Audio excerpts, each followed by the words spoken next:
Yeah, it's gonna be a good one. Claude, I see you. I'm also address some haters that be attacking FBAs or Tariq Nasheed every chance they get, and they, I guess by association, they attack FBAs, but so they're gonna make people our leader anyway because they want to take us all down by taking down one person, which they can't even do that correctly. All right, or effectively. So I had some things I was gonna play, but um, let me go right here. So Tariq, I had this in my queue yesterday, but Kwame American Dream called in kind of like stretch the show, so I couldn't really play everything. So I seen Tariq went live earlier this morning, well, premiere earlier this morning, and he touched on what I was going to touch on, which is um immigrants are faking robberies for immigrants so they can get citizenship.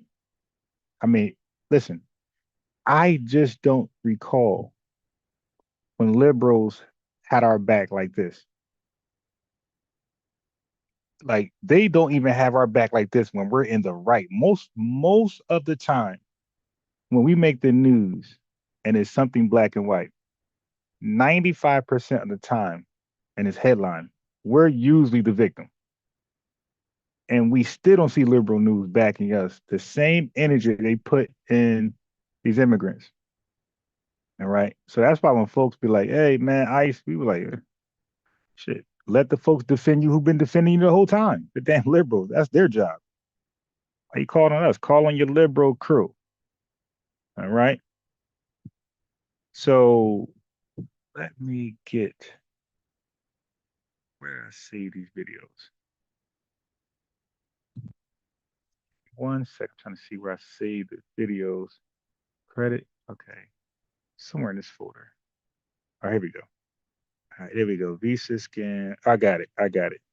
So I was going to use Tariq Nasheed video for a reference, but I got my own. So let me play mine. All right. I think this is it right here. Let me stretch it over there to see. I think this is it.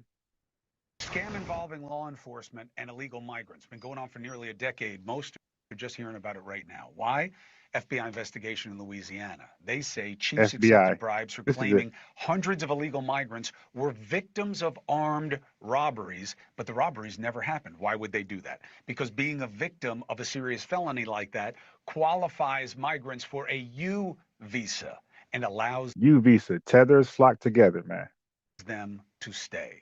Retired Homeland Security investigator Victor Avila has heard of this, and former FBI Supervisory Special Agent James Galliano. Jimmy understands why this matters and what has to be done about it. Gentlemen, thank you. So, Victor, you've heard of this before. You've dealt This in is an this area official of news update. trafficking a lot, and you say that's the sweet spot where you have to FBA. examine how this type of fraud happens in trafficking because that's such a big part of movement of people in and out of this country illegally. Why?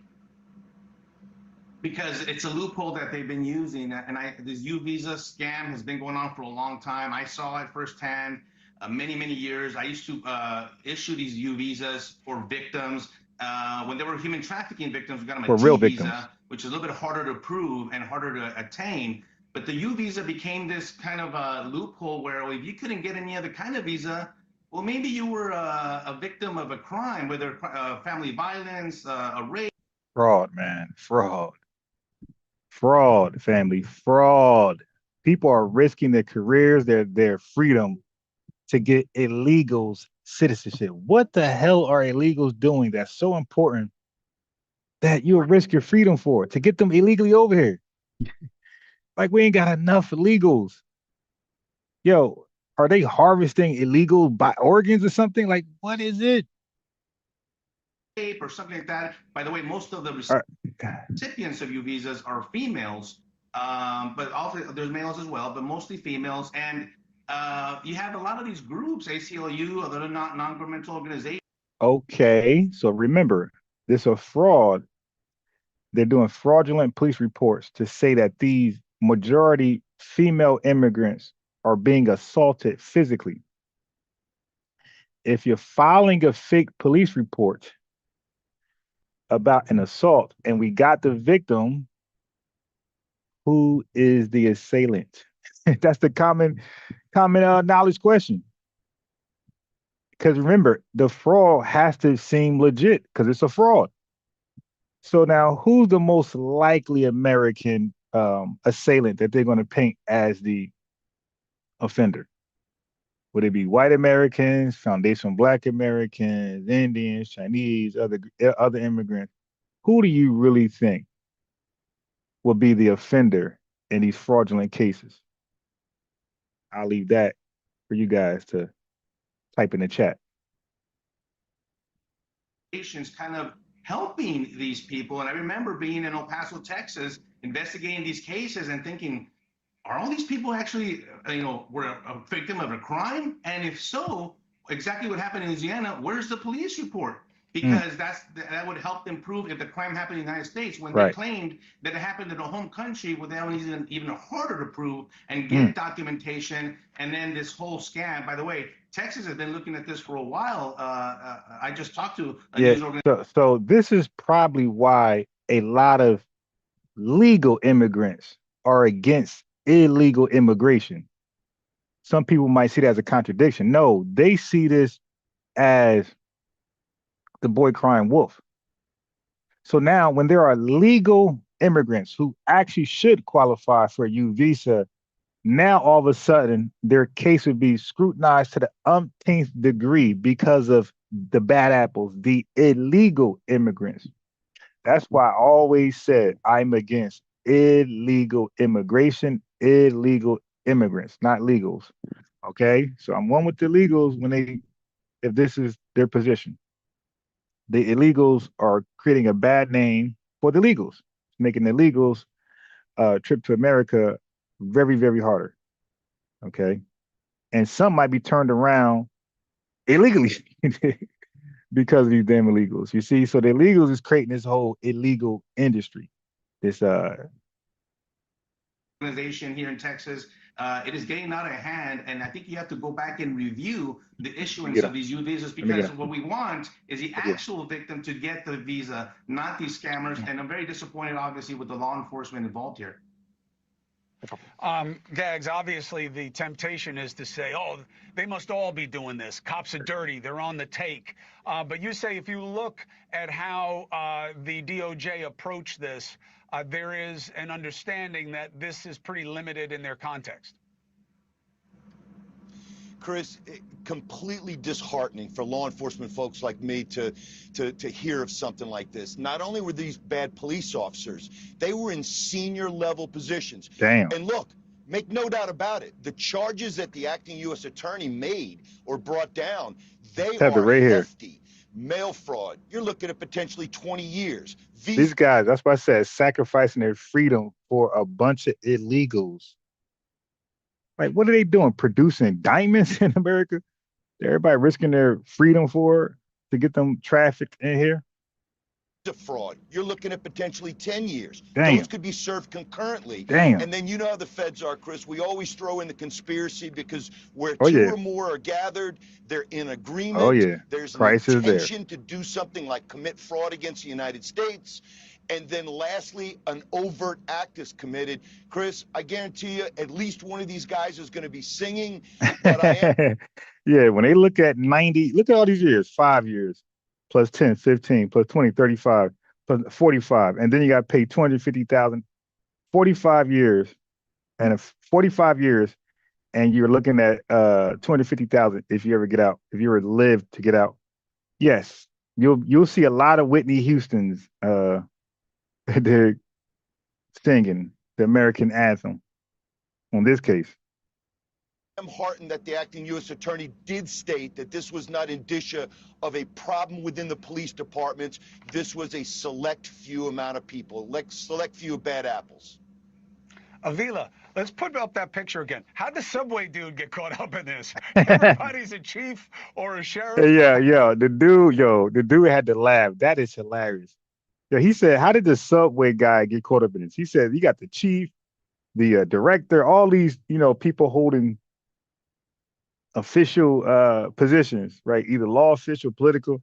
How did a subway owner get caught up in this? Can you guys guess who's the subway owner? People, select Look, few he bad about to apples. throw a little joke. Avila, let's put up that picture again. How'd the subway dude get caught up in this? Everybody's a chief or a sheriff. How'd they get the subway dude Patel in here? Money laundering. You think of any business, if you think about it, the cartels and these criminal organizations have used sandwich shops and car dealerships, and if you can imagine it, they've used it to launder their money. I have a feeling Subway got caught in all this. But remember, the U visa, I want to make sure clear, the U visa is an immigration benefit that benefits an actual victim that has been victimized and merits to stay here in the U.S. because the U visa brings very, very good benefits and a possible path. So now all those folks' visas going to be revoked, or they should be, and they'll be getting up out of here by ICE. And watch the liberals act like these folks were just innocent. ICE attacking them, and they would never mention this grand scam, this conspiracy to commit fraud, trafficking, and everything else. A green card and maybe citizenship. That's why it's being exploited. That's why these guys made a bunch of money. And I can't believe that they doctored the actual crimes to make them qualify for these benefits. It's unfortunate, and I agree here. It's a black eye for the law enforcement community every time we see something like this. And they'll review them now, and we'll see what they had. Jimmy, those so guys I was going to play this Subway, yesterday. They were getting a different kind of sandwich. They were getting a different sandwich at that Subway, Jimmy. They were getting a cash. They were getting a cash one, not a turkey one. All right, James Galliano, thank you very much. Mr. Avilo, appreciate you very much. All right, so now I'm going to play because I was going to play the Tariq Nasheed video first. But I said, wait, I had my own stuff, in the queue. But because I never watched Tariq's. I just seen a headline that he was going to do one. Okay, here we go.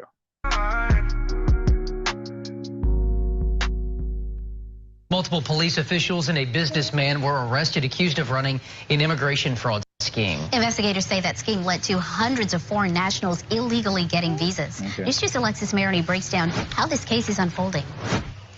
Investigators say they don't want the public's trust to waver. Instead, they say the arrest should show their dedication to statewide transparency. Thank you.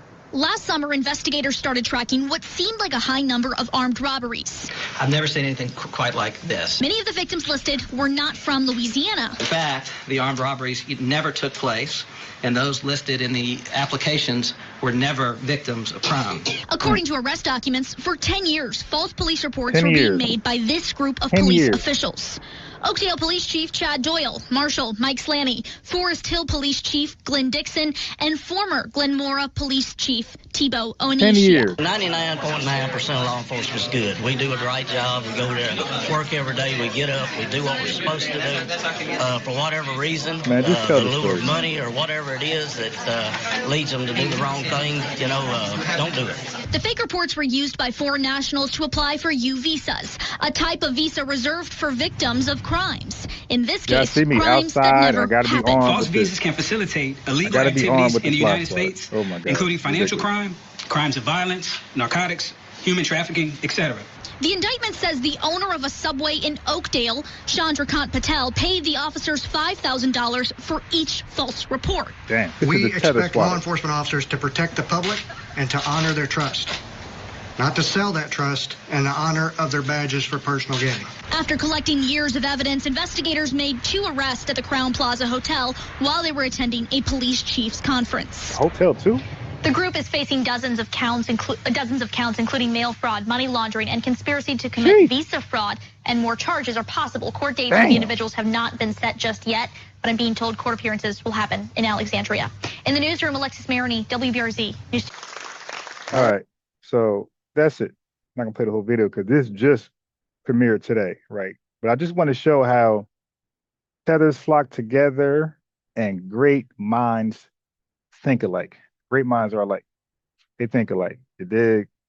So I should have made a show called that. Tethers flock together and great minds think alike. All right. So we're reporting on the same thing. That's great. As a matter of fact, you see, Tariq premiered yesterday. He premiered about the cosplaying Jamaican lady who was acting like Jamaican little girl who was acting like she was FBA. Talking about we. And then I broke it like, yo, look at her background. She got a whole big old Jamaican flag. And then the very next day, Tariq Nasheed did a premiere on exposing that cosplaying tether. All right. So let's get into the news and updates. I got to start you off with this because sometimes tethers like to ask this question. They like to ask, how can they help FBAs? And I got the same answer as this FBA. All right. Here we are. Let's go to the complaining. Greetings, upstanders. Dr. O here, and I've had a couple of posts and Lord Maul. Rob Shabazz, I'm gonna throw a wrench at you, bro. Just like the video, subscribe. Been involved in some discussions. And, welcome to the cookout. P1 Productions. About this idea about affectionate Earth says B1 great work. Let me throw you a wrench as well, like the video, because I know my regulars. I know they like the video already. I know I ain't got to tell them to like the video. As soon as, but I understand some of y'all who don't like the video right away, you're probably using your mobile phone. And a mobile phone, the like button isn't always as accessible right there in front of you like a computer or tablet. So I understand that. I get it. But because I've been on phones and I don't really see it. But yeah, using your phone, just scroll down and go ahead and just like that, hit the like button. We got Original Man in the building. Expiration of almost free labor. Oh yeah, that's crazy. He said that's why. Right, they come over here as like the modern slave. I don't support slavery, so I don't support illegal immigration. I don't think nobody should be used as a slave. I don't even care if they come over here willingly. You dig? I don't even care if they want to be willing slaves. Right? I'm still against slavery. Slavery is illegal according to the 13th Amendment. You dig? So no. It's a bad look on the country to have slaves in 2025. We gotta get past that. Lord Maul, Kurt Tide, AVI, Aki. We got Forlang in the building. Ricardo is there. Diamond. And we're just waking up. You dig? So look at this. He's supposed to be a doctor, and you best believe in his comment section right here. Doctor, would you mind having this conversation on my podcast so I can explain thoroughly? You have a tainted perspective about our approach. So I always make it like kind of vague where I'm not aggressive, but I'm not where, I make it clear, like, yo, let's talk about it. Maybe you got a tainted view about us, and maybe whatever I say can help fix that taint. But of course, they'll be entering the cookout, the real one.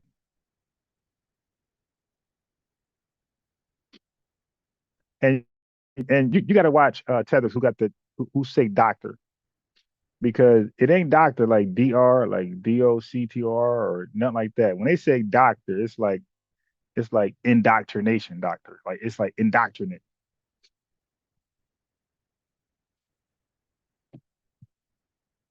All right, let's go. Roll the tape. What are you circling around for?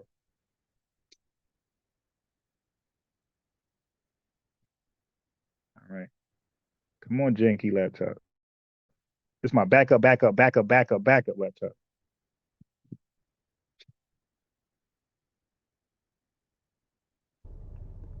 Greetings, upstanders. Dr. O here, and I've had a couple of posts and been involved in some discussions on the Clay Kane show, as some of y'all have seen, about this idea about blackness and identity, and obviously we've talked about things relating to ADOS and FBA.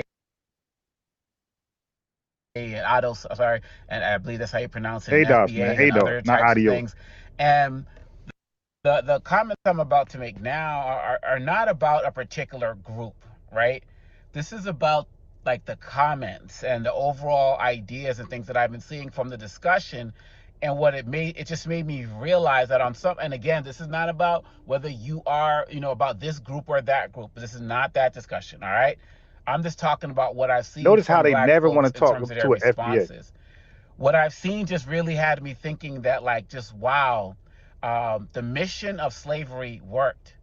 And what I mean by that is that I don't see any other group run away from their roots and lineage as much as I do Black Americans. Okay, so now he can't even explain that. Like, this is the thing. I'm a tether and I say so. They all say this. Let that go. They all say this, but they never tell you how. They just say it. So maybe he's the first. I never watched this. I watched the first couple of seconds and I knew he's a tether complaining, and I put it in the queue to watch later on a live. So let's see if he gives examples. I just don't. And the only main real difference is slavery, right? Like, when I say things like we need to come together, I clearly said we have issues that need to be discussed between continental Africans and West Indians and American-born folks. You know, I mean, we got issues within those particular communities, like African American, light skin versus dark skin, which also exists on the African continent, which is why some countries have outlawed skin bleaching cream, which also exists in West Indian continent countries. You know, we got all of these issues with. Yeah, but if you gotta if you have to outline skin bleaching cream in 2025, we all don't have the same issues, man. Some of us are locked into the 1860s, the 1880s. Yeah, bro. Our issues are clearly like a century apart. In the countries themselves. So my point was we need to have these conversations about how we can come together, because these folks don't see us as anything else but all Black people. And you would think I was saying that, yo, Black Americans, y'all need to drop your names, drop those quote unquote slave names, and renounce your this and get you and move to Africa and change your name to Jabari Asante Sana. Like no, like, I wasn't saying any of that. I'm simply saying that it's important to acknowledge that your roots did not start here, that they started on the African continent. Now, that part is where we got to talk. Dude, okay. All right. Roots. Roots. Now, this is a word that's being thrown around. When you say our roots started in Africa, again, good job. I don't even know what he mean by that, but let's just go with that. Okay. Let's go with that. So what do you want us to do or say? We were called African American for damn near 40 years, right? So I would consider that acknowledging your quote unquote African roots. You dig? Now that we're dropping the word African, here's the question back to them. Now that so he will have to admit, when we were called African American for almost 40 years, were we then accepting our root, whatever that is, in his mind? That's why we got to talk to this guy. Okay. Our Africanness, right. Okay. Now we're in 2025. It's becoming redundant. We need him to explain root. And the new question is, are we American at all? Are we American? What about us is African other than pointing at some goddamn 23andMe results? Because that's not going to say African. That's going to point at certain countries in Africa. And it's going to show a small percentage, a minority percentage of the 4 African countries there. Some of us have more European, like let's say Germany. Yvette Carnell's Irish. She has more Irish ancestry, DNA, than she does in any one country in Africa. But somehow she's African. Can you tell me which African in Africa? That just sounds dumb. Which one of those folks in those 54 countries have more European ancestry in them than their own country? Like, this is getting stupid, but this is why I'd rather talk to them, because I want to show how dumb they are, like I did with Quad Man American Dream. This got to be a conversation to show they don't make any sense. Like, dude, why are y'all mad that we're Black Americans? That's all we're saying. What changed? You ask this guy, is Black American? You ask his opinion. His opinion. Ask him, is Black American and African American interchangeable? I would love for him to give that answer. Is Black and African to a degree in his mind? Remember, I'm asking his opinion because I know he's Afrocentric. I know how he thinks. Okay, so is African and Black interchangeable? If the answer is yes, then we're just adding a foundation on top of Black American. Foundational Black Americans. That's it. But Lex would say they're gaslighting, and they are. And my belief is when you tie yourself to something that started before one of the most heinous periods in our existence, which was slavery, the gaslighting, then you're rooting yourself in something more powerful. And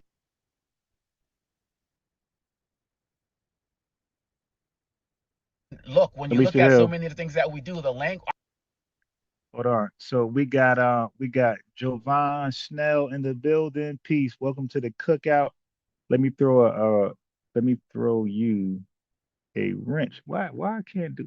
Oh, this is blocking me. I hate this damn YouTube thing. I meant this Zoom thing. Okay, Jovan, let me throw you a wrench, and just like the video, like the other wrenchers did. I'm sure they did by now.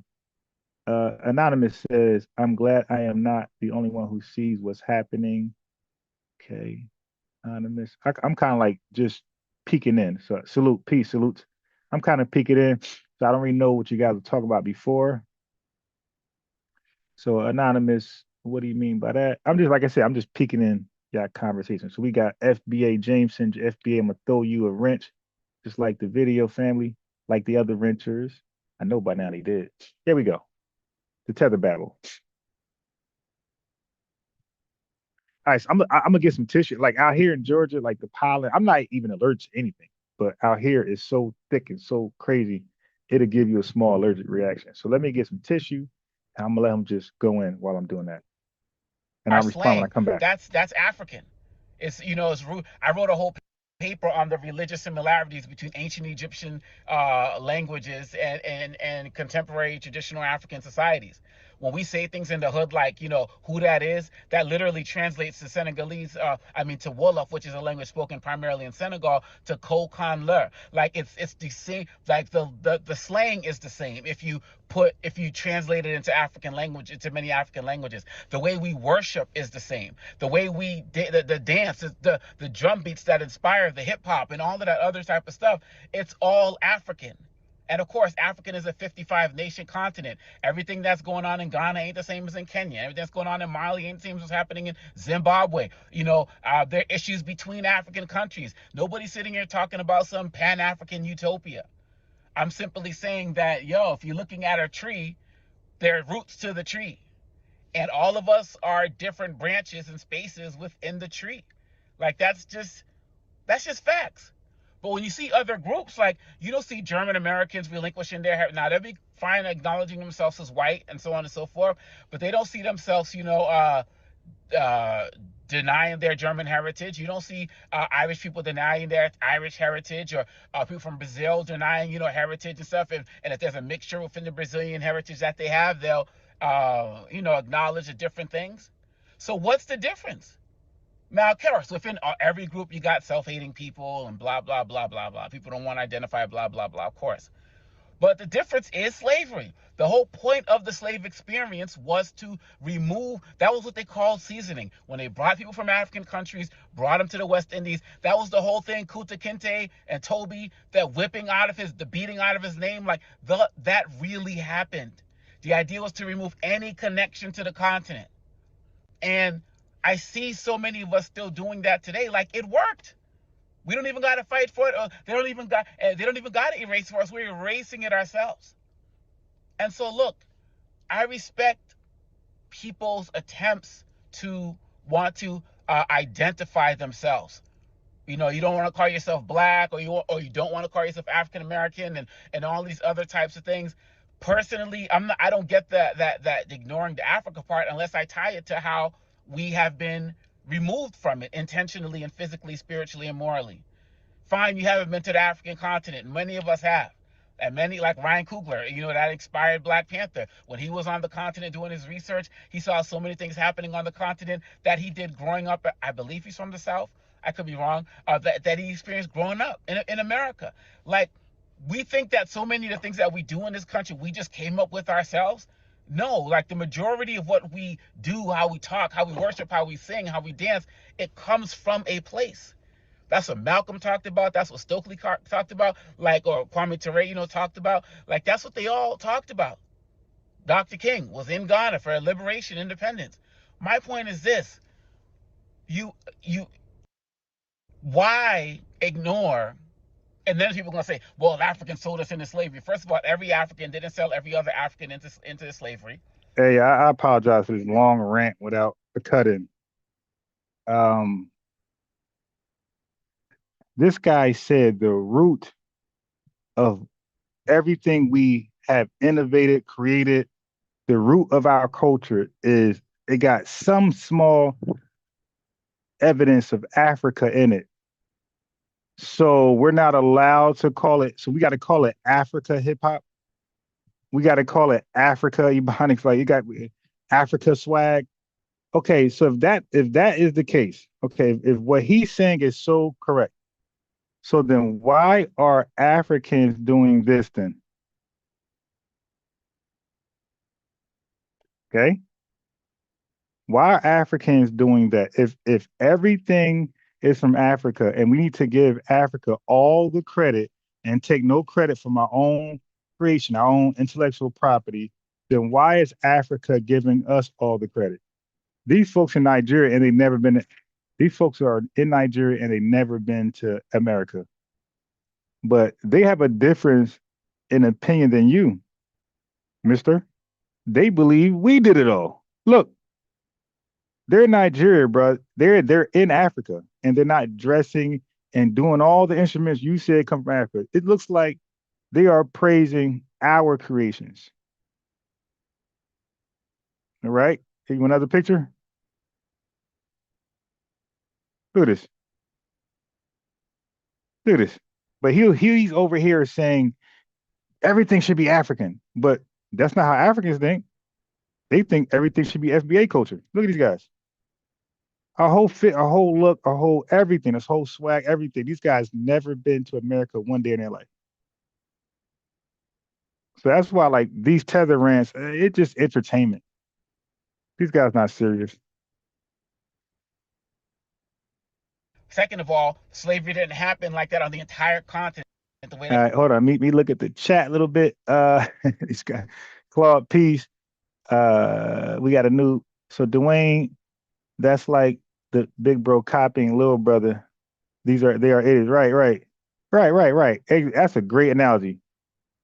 If big bros get all the flowers, then why is he trying to speak and walk and act like little bro? So Dwayne, let me throw a wrench at you, family. Just go ahead and like the video, you know, keep the chat litty, you know, respectful, things like that. All right, let the guy keep going. Like, again, I listen, family, y'all know how I do. Doctor, will you mind having this conversation on my podcast? I always reach out to these guys for all this hatred and setback and want to say that hatred comes from us. And I got a plethora. He said, we are self-hating Africans. I got a plethora of clips of Africans saying the opposite. And they even saying about themselves. Like, how about those videos where Africans be like, nah, you know what? We be on some bullshit. We be attacking. Come on now. We can go tit for tat. People talk about. And thirdly, there was a whole history of Africa before slavery. And no, everybody isn't descended from kings and queens, but all of us are descended from communities and where there's hierarchy and respect to elders and all of that other type of stuff. Not to romanticize it, it just is what it is. Why not acknowledge that's the root of your tree? That is, I'm not talking about. You're not talking about what? The branches. And for people. Wait, hold. That is not the root of my family tree. I just showed my family tree the other day. I didn't see Africa. Nope. I ain't see nobody in Africa in there. No African name. And yeah, bro, you got the wrong. Yeah, I don't know who this guy used to talking to, but this ain't them. You need to go talk to Umar or somebody. We ain't them. We don't. Oh, you tether this. Yeah, bro. We don't ones. I don't know who you're used to talking to and proving they got African roots and trees. You can't do that with none of our lineages, bro. All of us can show you our family tree, and you can't see and point out one African in there. All right? Because we are the ones. You this, you that. FBA all day, IDOS all day. At least IDOS has African in part of the name. You know what I'm saying? Like, what the? Are you? Yeah, this dude said, hey, yeah, this dude, he keep calling it adios. Adios. He said Adolf got African in part of their name. Okay. So maybe, yeah, this dude needs some straightening. All right. Let me stop this to bring you this. Family, listen to this fool. The A in ADOS does not stand for African, you fool. Watch this. God damn, these damn tethers. Oh, boy. Bro. Please. Okay, now, Yvette Carnell is going to speak the opposite what this tether was speaking about Africa. Listen. The other side of that is that it prevents us from understanding that this is our home and fighting for everything. America. And fighting for, if you believe that you're going to one day be in Africa and this is really not your home, you're a little lost, dumb Negro in America. If you believe that, then what inspires you to fight in America? Nothing. This is not your home. So her message is a little different from that tether. What inspires you to fight in America? Nothing. This is not your home anyway. You are a lost African. If you believe that, then when anything bad happens, you give yourself permission to be lazy because you can just say, hey, I ain't from here no way. I'm really an African. Let these white people fight. Your power is anchored in your home. Once you realize that, hey, this is what my mama, my mama and daddy, grandmama and granddaddy, great grandmama and great granddaddy, great grandmama and great granddaddy, everybody that I know has been born here, and even if I didn't know, and everybody who comes after me will be born here. So this is my home. This other stuff is fantastical. It's kind of like I told somebody. I said, y'all will know. You will know about African voodoo. You will know about Mufasa. You will know about Mansa Musa, but you don't know your great grandmama's name. And you don't know your great granddaddy's name on either side. But you'll know about all of this stuff. Right. But you won't know about your history right here. There's only a couple generations removed from you. But you know about millions of stuff that happened in Egypt. Okay, so I don't know. Listen, this is a lost. Okay, this is a lost tether. He thought Yvette Carnell Tone Talks were caping for Africa. Are you serious, bro? Yo, the A stands for American descendants of slaves, bro. It don't stand for African. This dude is lost. Yo, Yvette sounds like us. It looks like that to me, which she does. You dig? She don't cape from goddamn Africa. She is, she speaks like us when it comes to Africa, man. Right here, me white get fit. Come over here. Yeah. So that was a slick attempt to like divide and be divisive amongst our lineage members, but that doesn't work over here, buddy. And people are going to be on this comments. Oh, you tether this, you that. FBA all day, IDOS all day. At least IDOS has African in part of the name. You know what I'm saying? Like. And why do they all? I didn't want to say this, but why do they all come off as sassy, zesty? Like I would love him to be like a man, like me, and just talk zesty as hell. This, whether you can call yourself what you want, but you got to acknowledge that if you're not going to acknowledge anything African in you, tether predator. That was the goal of slavery. Chosen. And just admit that. Andre. And and just Tashi. keep it moving. Mental. It's just like, again, name me another group that does this, that runs so far away from their roots like we do. Bro, we embrace our roots. Our roots are in America, man. We don't have any roots in Africa. You can't prove it. Because we start asking you specifics, you're going to go quiet like everybody else. Like, yo, where in Africa am I from? What country? What tribe? Growing up, you call somebody African, those are fighting words. Bakiba. And all the names they called me and my siblings and stuff growing Hell up. yeah, don't you call me those fighting words. That's why guess what? hip-hop Africa is still, they are still fighting words over in America. You don't call no damn FBA ADOS an African. That's disrespectful. Just like you don't call a Puerto Rican Dominican. You don't call a Mexican Panamanian. It's disrespectful to call somebody something that they're not. Yes, those are fighting words. You don't call a Nigerian an Ethiopian. He's not going to take kindly to that. You don't call a Somalian goddamn South African. Bambaataa was so important because he saw the gangs and the fighting that was going on. And he knew that these were people who were disconnected from their roots. And when you listen to people like Grand Wizard Theodore and all of those other guys, he's like, when people got introduced to what we call KOS, knowledge of self, Rakim and all these other type of guys, that's when the mindset started to change. Now, a lot of people find different things to heal them. Yeah, first of all, Rakim, you said KOS. Rakim don't speak nothing kind of Africa. Okay, so the 5%, the Nation of God and Earth doctrine, comes out of that, of the Nation of Islam. And none of it is pro-Africa. None of it embraces Africa. None of it claims like African roots in a positive way. So I don't know where they getting this. That's why I had to check Kwame yesterday. He tried to run like a mug. Malcolm X was a Nation of Islam. They don't big up Africa. That he became Orthodox Islam. They don't big up Africa. And he tried to bring up some old Pan-Africanist stuff that Malcolm did when he was like 90 years old. Like, dude, are you serious? Like, most of his great work when he was not claiming Pan-Africanism. He got nothing done when he started claiming Pan-Africanism. Think about that, family. All of Malcolm X goals, accomplishments, and achievements, look at his name. His name is going to represent his ideology and where he was. Malik El-Shabazz, Sunni Islam. Malcolm X, Nation of Islam. But when he took these African names these guys want to claim, he had nothing going on. So sometimes it's the power. The power's in the name. The spirituality and all the other type of stuff. For a lot of people in our community, it was connecting to something outside of the United States, connecting something outside of the history books that started our history with slavery. Then fast forward to Dr. King. Well, wouldn't that be the slave doctrine? Right? If slavery ended, and we have an ideology that's close to when slavery ended, wouldn't that be the slave ideology, like religion, and how we viewed ourselves, and how we view white folks? Those strong views would be towards, slavery. The further we are removed from slavery, the more we are detached from slavery, and those ideologies, and those religions, and those beliefs about ourselves and about white folks. You just cooked yourself.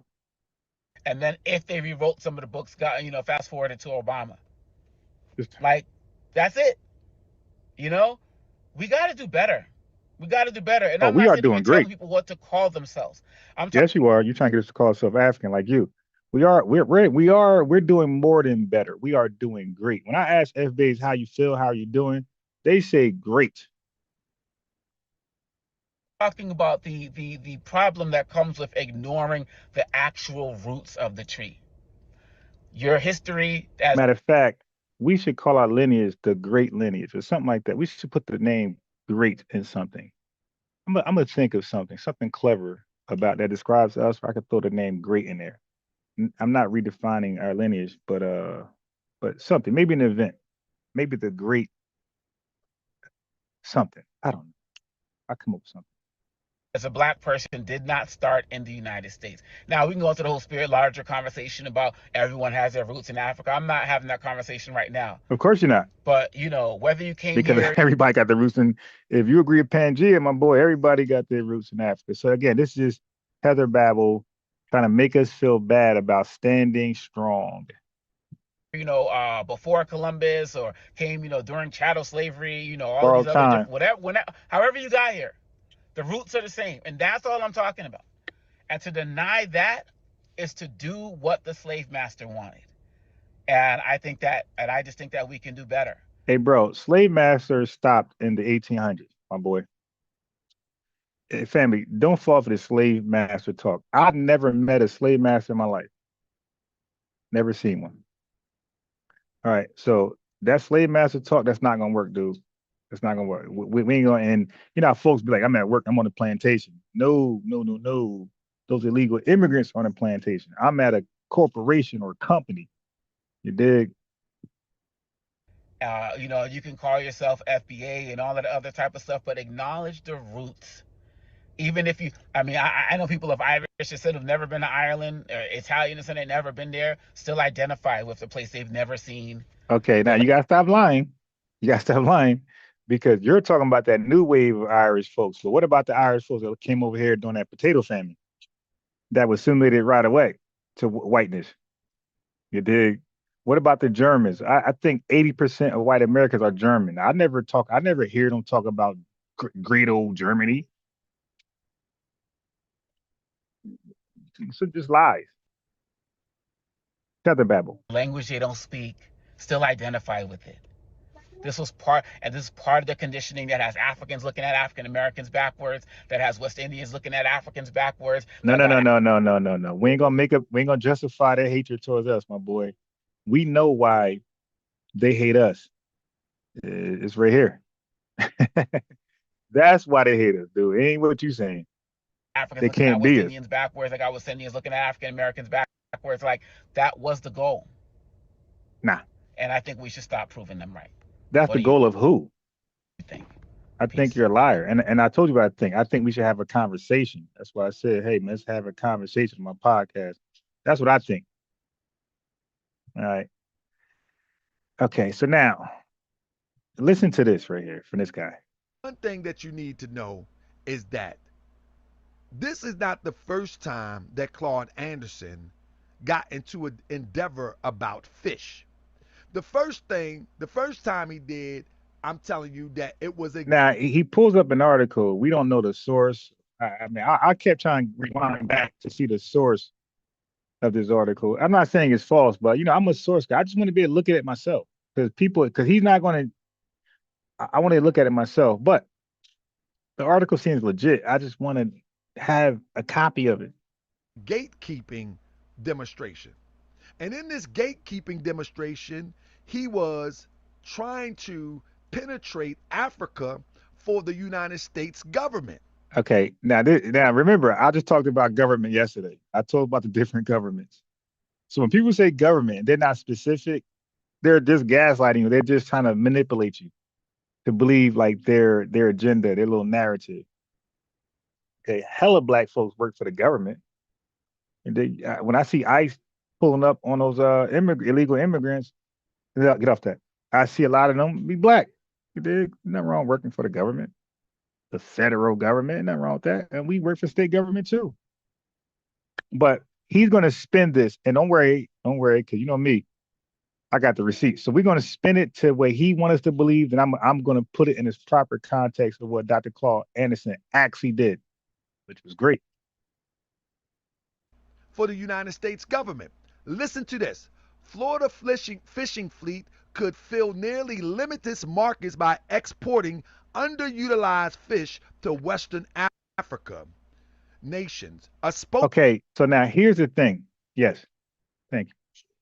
No, I'm working. When you don't have a good grasp, or no, I'm sorry, not good. When you don't have a decent grasp of the English language, you can read words like this. Okay. And I kind of knew he was going to do this too.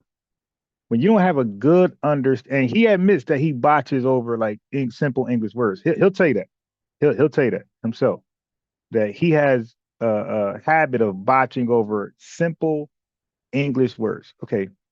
So when he looked at this word right here, underutilized, I knew that he would have an issue with it. Like there's some secret Bilderberger agenda.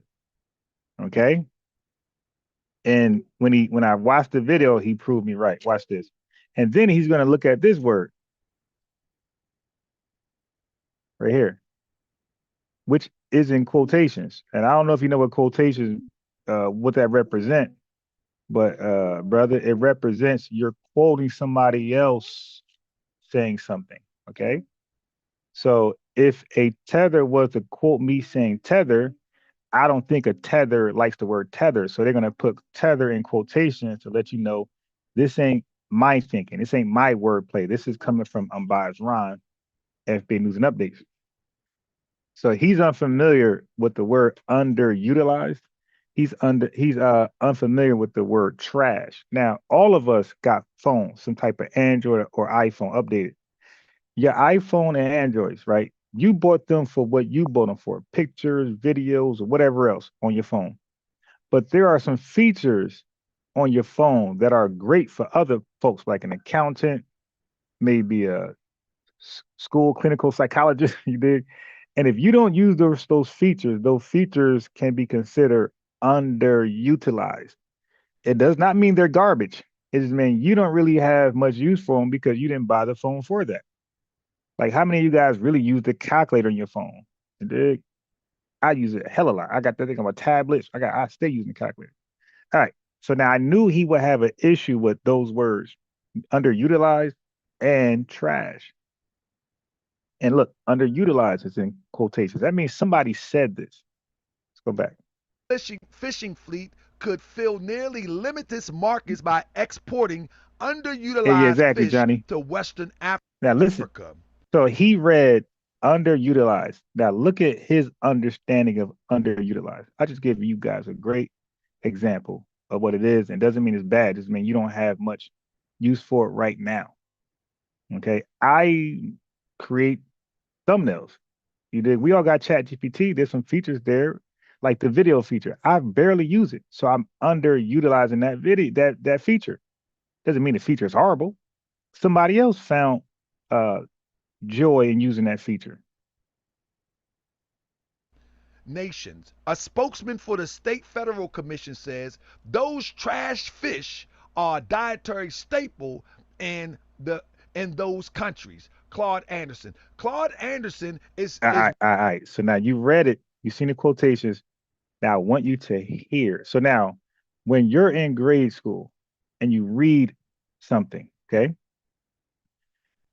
to understand, to judge a student's comprehension at a certain level of school, maybe 7th, 8th grade, to really see where your comprehension is at, they'll say, okay, Tashi D, now put it in your own words. What did you get from this article?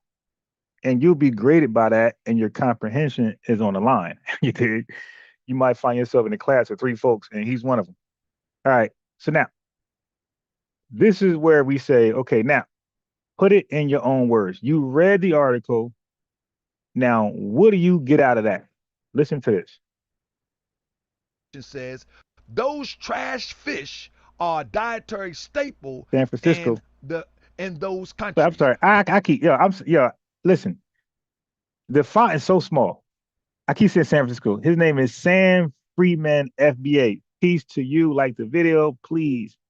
All right. All right, here we go. Claude Anderson. I'm underutilizing my reading glasses. I never wear.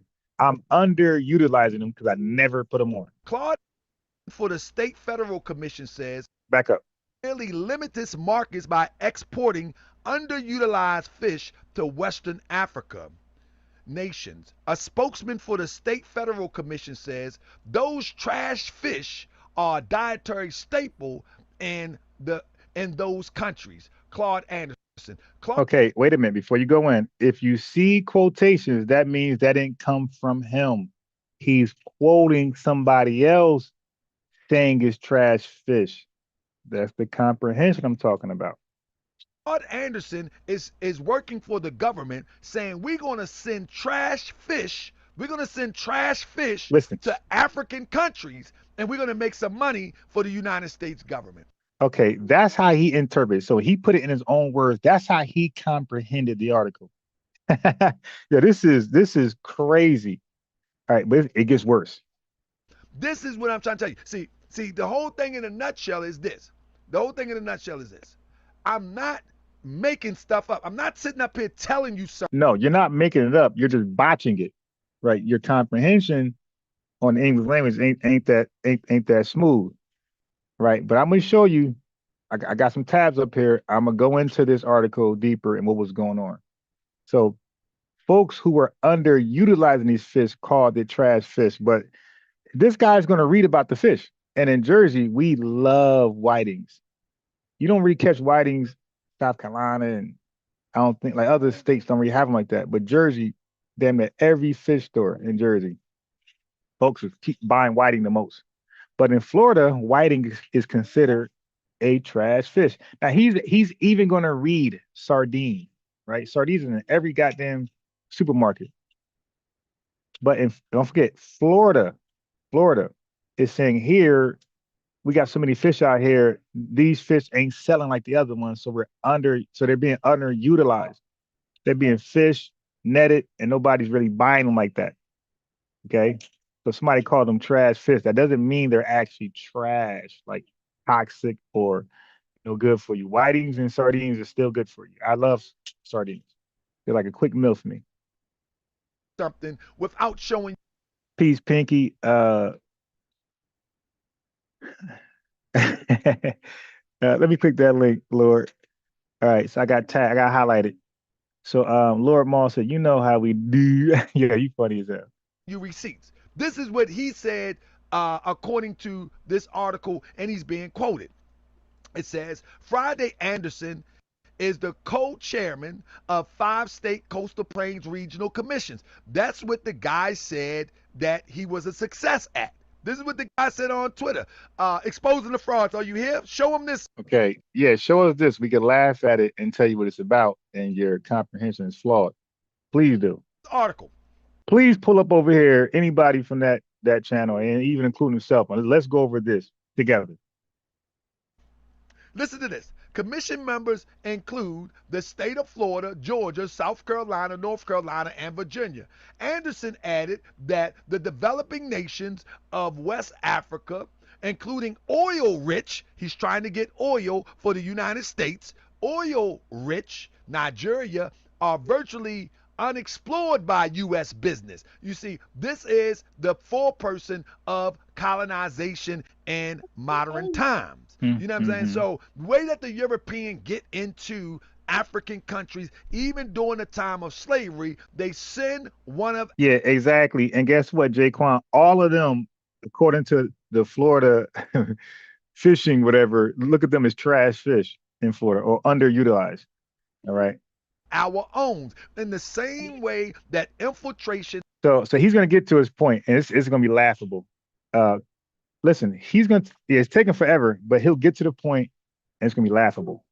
Dr. Claude is an agent. To us on a daily basis, it's always one of our own. You follow what I'm saying? So he was working for the government, trying to penetrate Africa in order to bring a fish market into Africa. And as you heard that? So that so he literally just said that the USA government used Dr. Claude Anderson to secretly invade Africa, Nigeria, or wherever, to start a fish market in Nigeria. All right. So we're gonna read what actually happened, but that's his take. One more time, so I don't misquote him. So he was working for the government, trying to penetrate Africa in order to bring a fish market into Africa. And as okay, so y'all heard that from the man's mouth. All right. I told Moochie yesterday, who knows what them fish are tainted with? Who knows? Who knows? Now he said the fish are tainted. See, now this is called, at this point, now it's called lying. Nowhere in that article did we read the fish were tainted. Anyway, it goes on to say, Nigeria, Anderson accompanied Regional Commission Trade Commission to Nigeria, designed to explore markets for seafood and commercial fishing equipment. So Dr. Claude Anderson is tapping the seafood market in Nigeria that's very, very big and very, very competitive. What's so agent about that? Like he spoke about this in Powernomics back in 2001. I played the video. I didn't get to that part because it's like a 2-hour video, but I could have. But that was he was talking about doing it in Louisiana. He said Louisiana had a seafood industry that black folks ain't really involved in. So he wanted to be involved in the seafood industry, right? Internationally and nationally. During the November visit, the delegation visited 3 Nigerian cities and met with approximately 100 Nigerian businessmen. Oh, so he's not really infiltrating as an agent. He met with Nigerian businessmen to address business with these fish that's being underutilized in America. And some folks see him as trash because they like upscale, they like salmon, red snapper, shit like that. But they look at porgy and things like that as trash fish. Not everybody, but the person they quoted seen it as trash fish.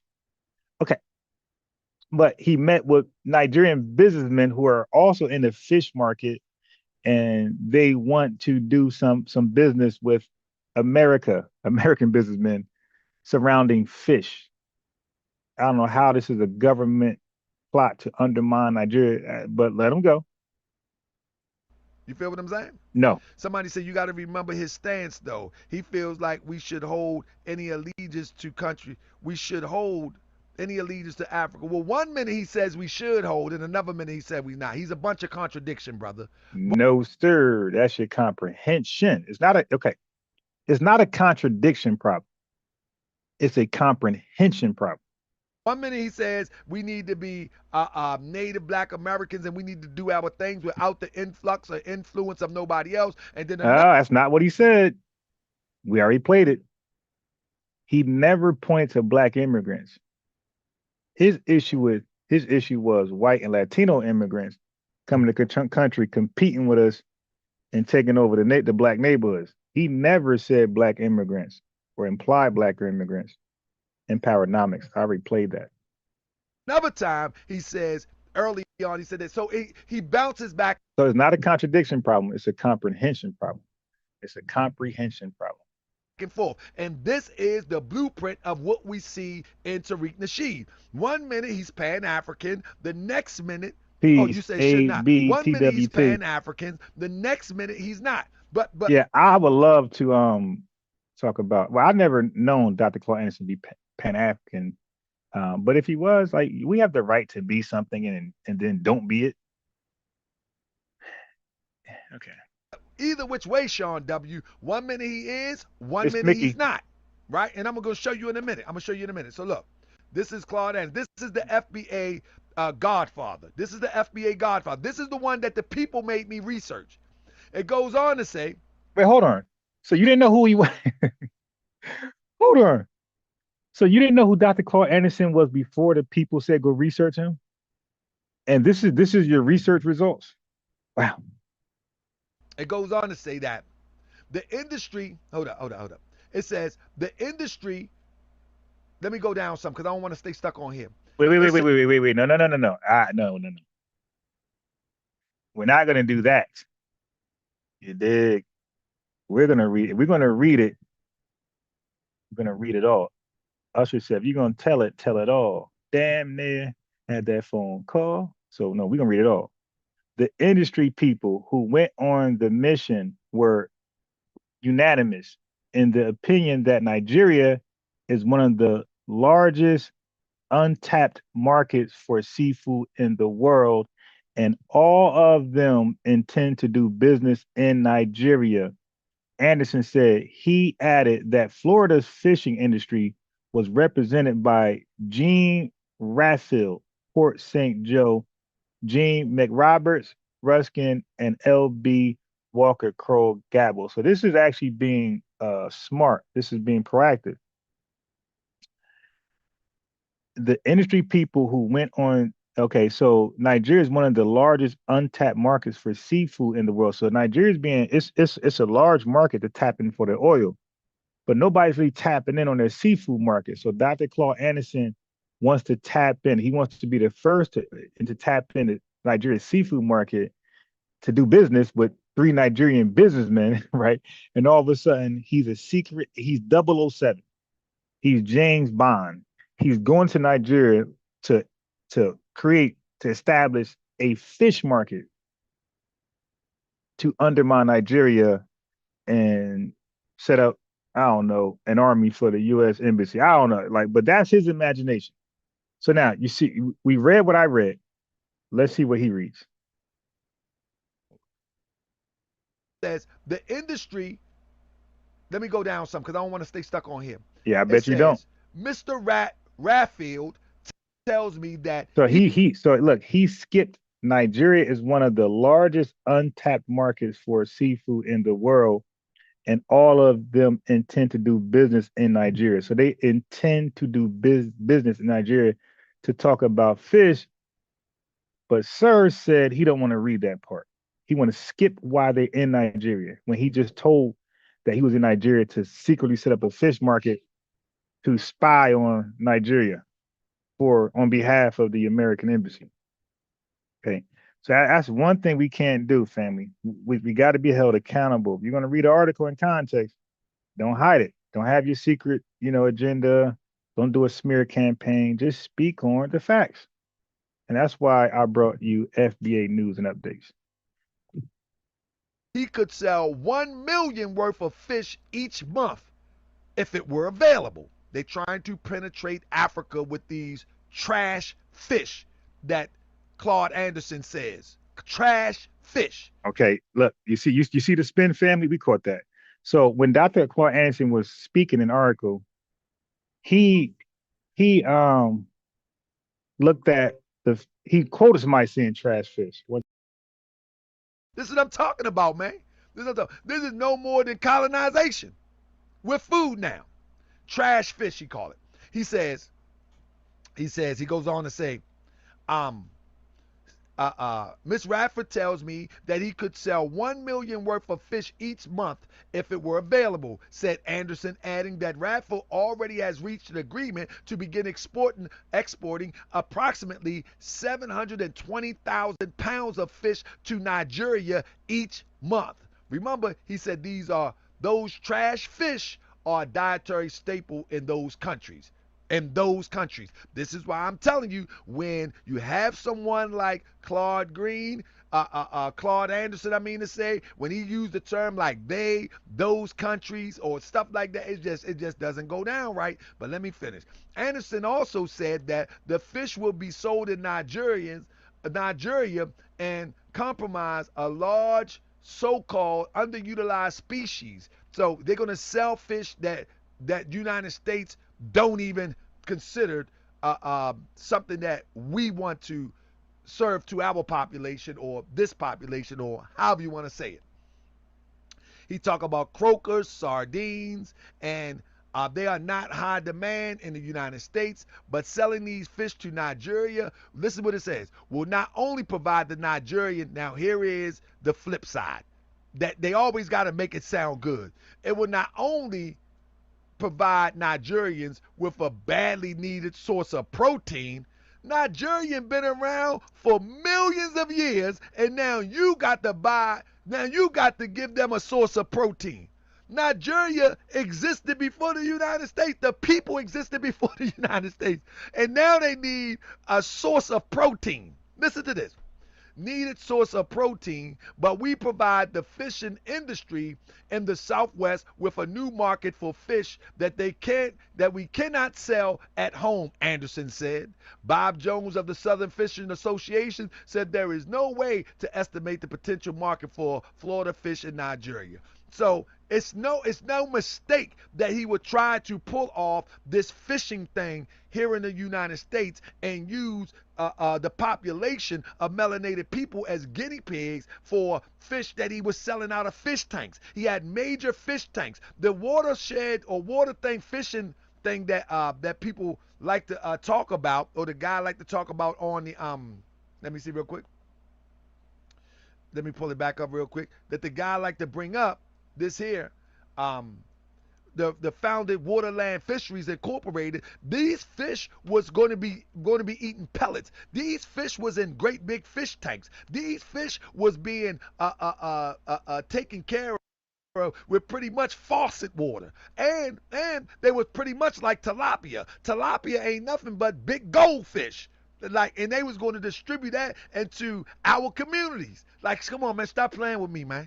Stop playing with me. And see, when this research come out, this is what I'm saying, man. So this guy here, Shadow, he must ain't doing no research on his own. He's like, don't speak on it before you do research. What are you talking about? And when he worked for the commission, he was a gatekeeper.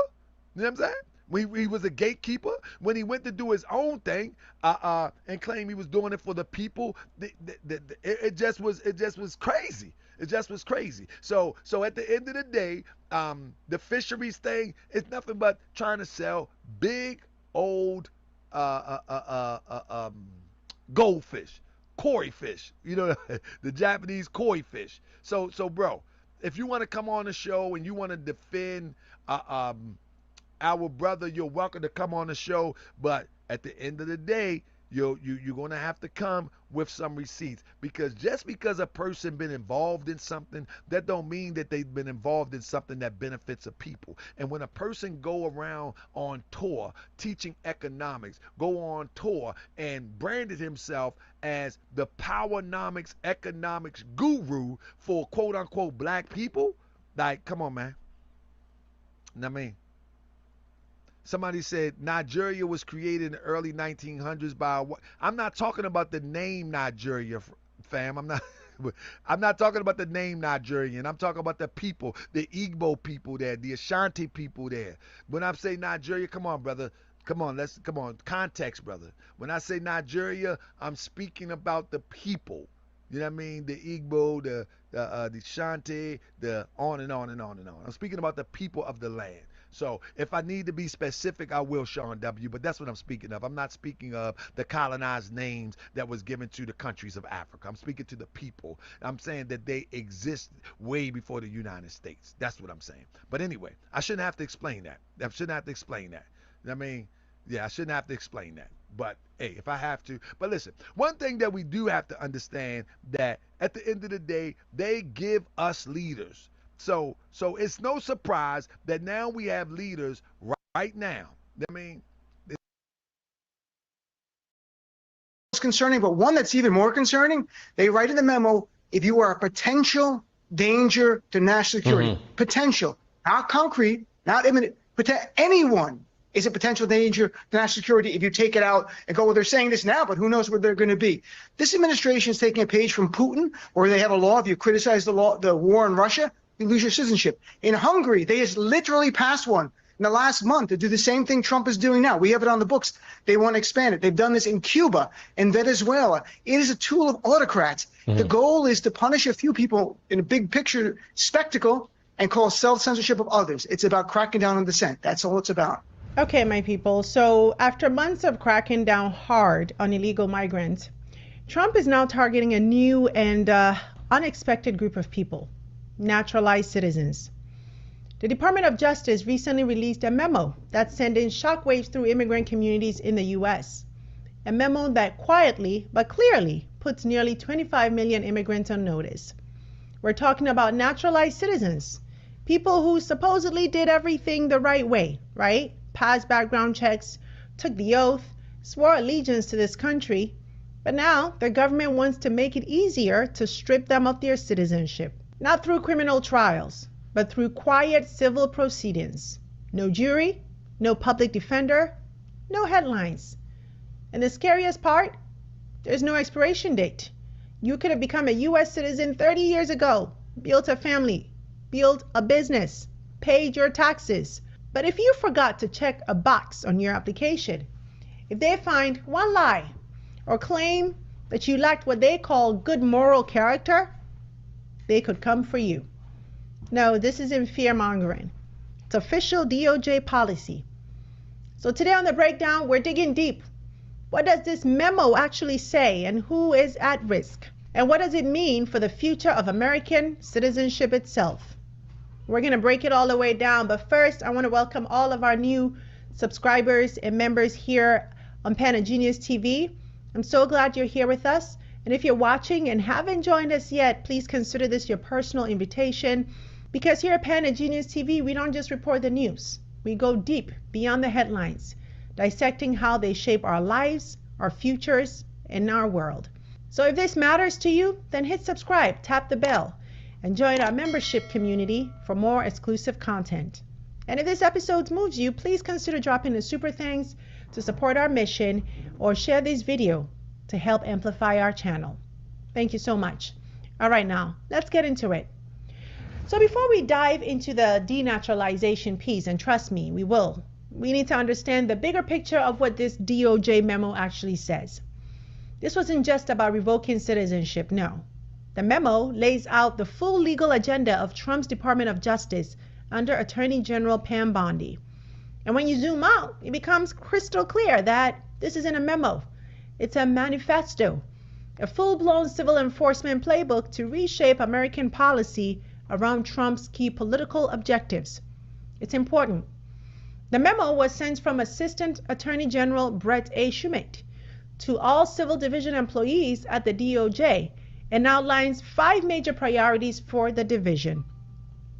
Now, this is a division that represents the U.S. in various civil cases, such as defending against challenges to federal programs, enforcing regulations, and handling cases involving fraud, torts, and constitutional issues. So what are the 5 priorities the Attorney General wants them to prioritize? Well, I'm going to summarize each of them for you. Let's break them down. The first one is combating discriminatory practices and policies, basically a full-blown war on DEI, what the Trump administration calls illegal private sector DEI practices. That means diversity, equity, and inclusion initiatives, particularly those connected to race or gender, are now being framed as discriminatory against white Americans. DOJ attorneys are being directed to sue companies and organizations receiving federal funds if they promote or implement DEI policies that are seen as violating civil rights laws. They're doing this using the False Claims Act, meaning institutions could be hit with treble damages, triple the penalties for violations. This is the legal weaponization of anti-DEI sentiment, and it's coming for schools, for companies, nonprofits, anybody that gets federal funding. The second priority is ending anti-Semitism. This is focused on combating anti-Semitism, particularly in response to the October 7th, 2023 terrorist attack in Israel. Now, Trump created a new joint task force to prosecute civil rights violations and terrorism connected to anti-Semitism. So here the DOJ is signaling a readiness to punish civil actors who don't align with the administration's stance on Israel, and linking anti-Semitism enforcement to broader civil rights powers. The third priority is protecting women and children by targeting gender-affirming care. The memo cites new executive orders for its federal policy to recognize 2 sexes and to crack down on gender ideology. This includes launching investigations into doctors, hospitals, and pharmaceutical companies that provide gender-affirming care, particularly for minors. Now, the fourth priority is ending sanctuary jurisdictions, which is basically immigration enforcement. But this time, the focus is on states and cities, what they call sanctuary jurisdictions, that refuse to cooperate with federal immigration agents. The DOJ has been ordered to identify and sue any state or local government whose laws, policies, or practices facilitate violations of federal immigration law. What this means is more lawsuits against states like California, New York, and others that try to protect undocumented immigrants. This is part of Trump's broader promise to crack down hard on immigration from day one. And now his civil division is being told to make it happen in court. And finally, the part of the memo we're here to unpack in full: prioritizing denaturalization, a call to aggressively revoke citizenship from naturalized Americans who are deemed to have obtained it unlawfully, fraudulently, or who are now considered a threat. Now let's go through that line by line to really understand what it's saying. The Department of Justice may institute civil proceedings to revoke a person's United States citizenship if an individual either illegally procured naturalization or procured naturalization by concealment of a material fact or by willful misrepresentation.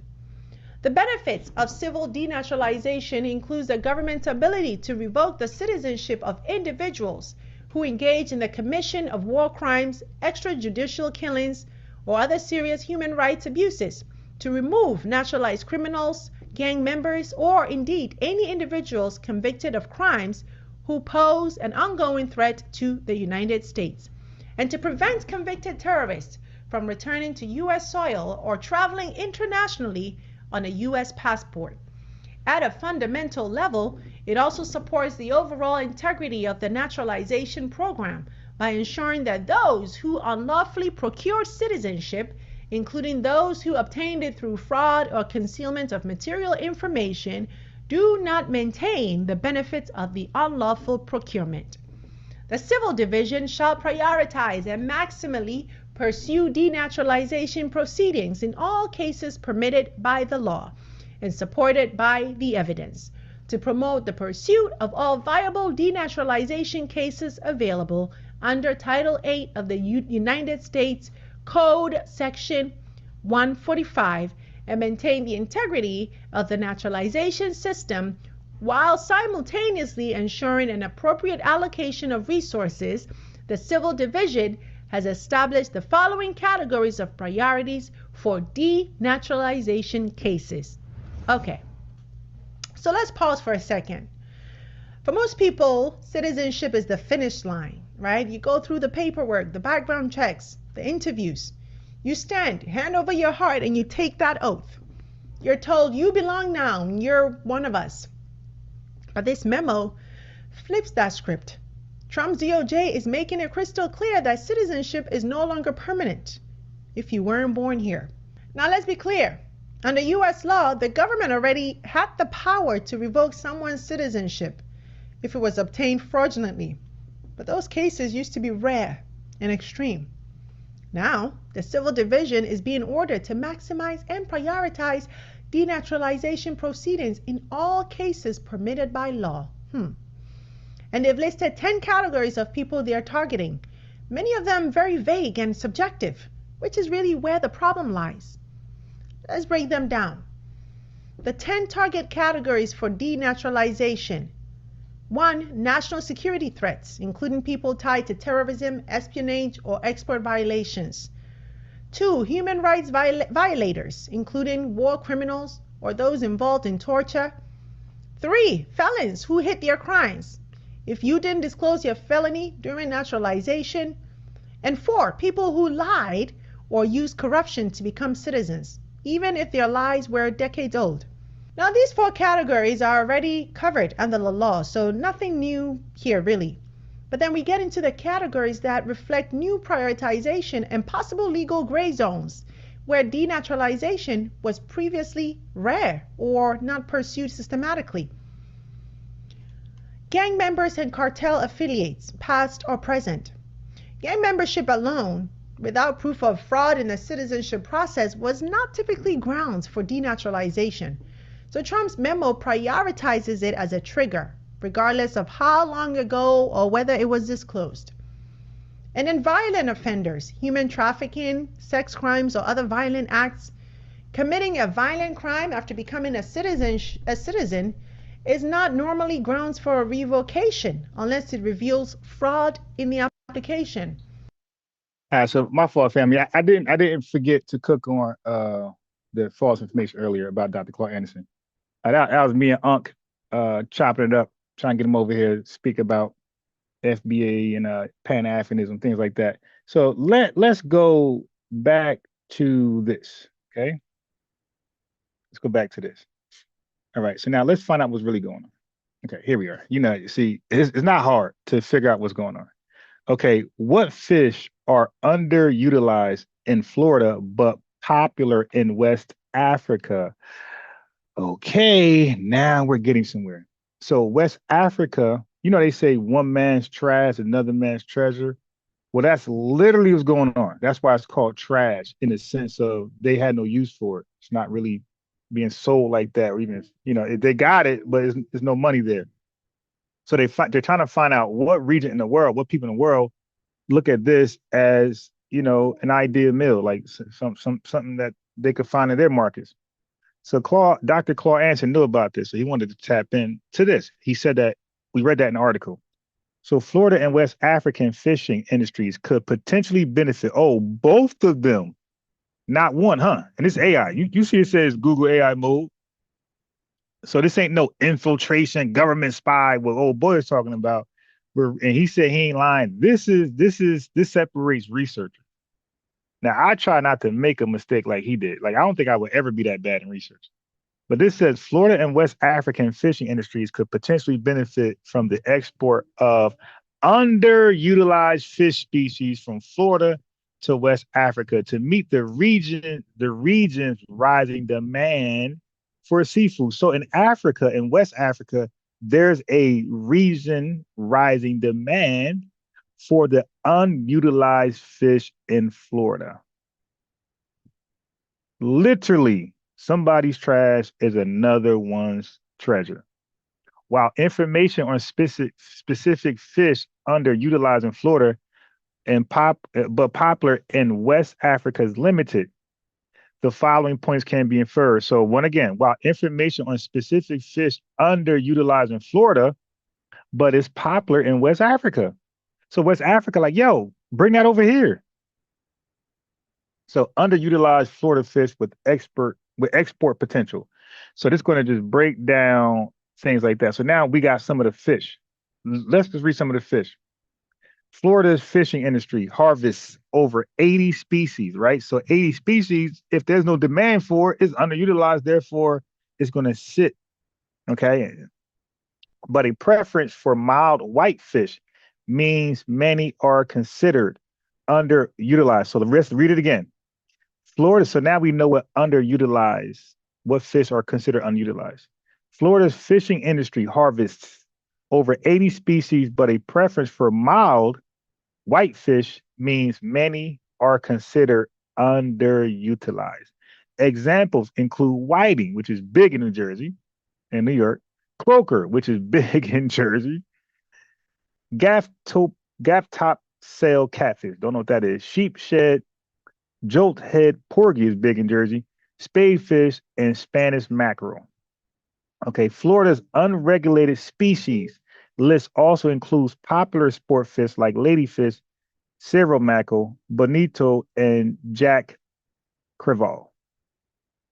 Okay, some underutilized Florida fish like whiting, porgy, spadefish, and sheephead have mild whitefish could appeal to both domestic and international markets. Domestic means in America, sir. So this ain't no international plot to poison Africa with tainted fish. They actually defined what the utilized fish were. These are fish that's being consumed at high levels in America. Okay, now what do they benefit? Okay, so West African preferences. West Africa's per capita fish consumption is high. So they eat a lot of fish in West Africa. Ain't enough to meet the demand. It's driven by the importance of fish as a protein source. Now, he had that in the article. He didn't read it, but let me go back to it. He had it underlined. Let me back up. See, I spot stuff. So let me see where he underlined it. He didn't read it.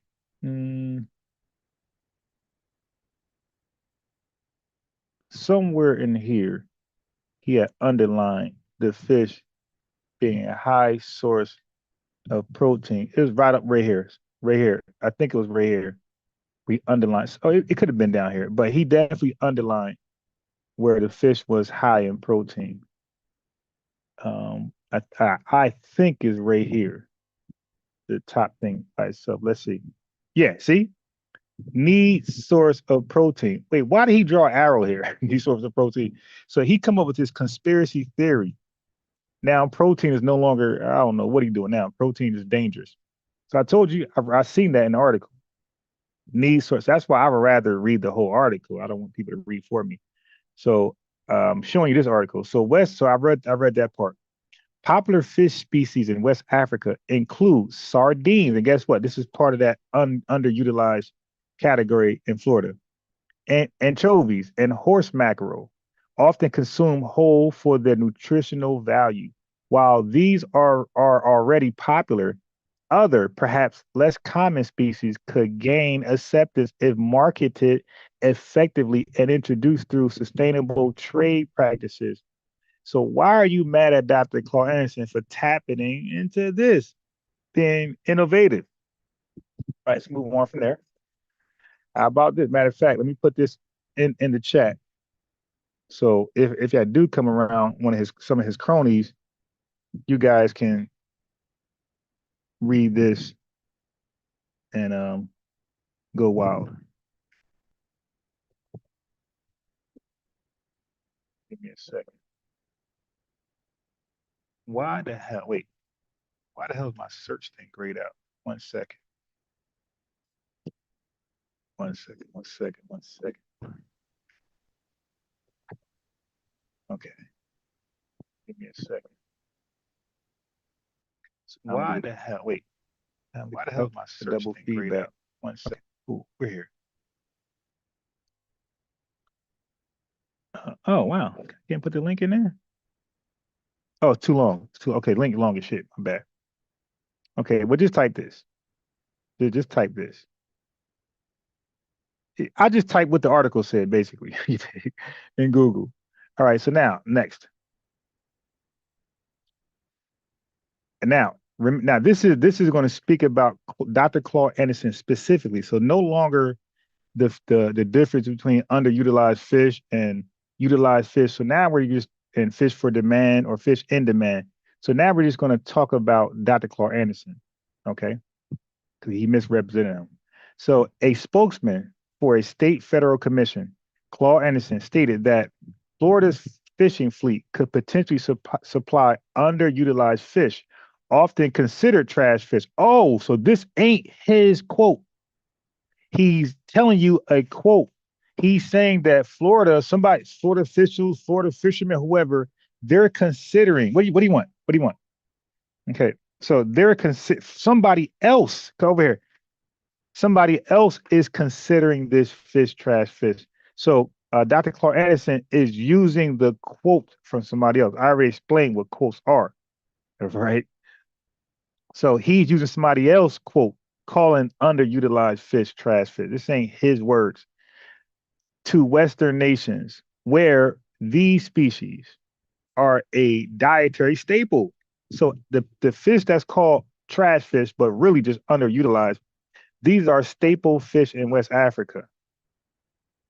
All right. According to the Kintake page, Anderson has held roles in economic development for governors and led trade missions to developing countries. So this guy is good with international trade. He is the president of the Powernomics, an organization promoting economic empowerment and self-sufficiency for African Americans. So you just lied, sir. You said he was doing this on behalf of the government, the fish thing. You just lied. So what he did was he used his skill set in foreign trade and international trade to jumpstart his own private business. And it was to benefit and empower foundational Black Americans, and founded Waterland Fisheries Incorporated, a seafood production facility in Maryland. So this is the problem when everybody claims they're a researcher and they're trying to find dirt on several people and nothing comes up, and they just got to make up shit and hope their audience is dumb enough to buy into it. I've never wanted a dumb audience. I never wanted dumb supporters. I never want dumb family members. You dig? Now I know it's inevitable, but if you're dumb and you are willing to be educated to become smart, I can rock with you. But if you dumb and think you're smart, like people who call in, can't do nothing with you. All right. So I gave the proper context to that. So now I played this video right here. just to show you people complaining about immigrants getting their naturalization snatched from them. And they, yeah, that happens. Okay, that happens. All right. So before I continue, so I clearly debunked and exposed his bad comprehension or his narrative to undermine, defame Dr. Claude Anderson, and I did away with that. So nobody in this chat, or anybody watch this video going further, is going to believe what he said. Matter of fact, let's get it one more time. So now y'all know the real. So now let's go back to what he believed the article was saying. This is the funny part. So now we know the real. Let's go back to what he believed the article was saying. This is going to be the funny part.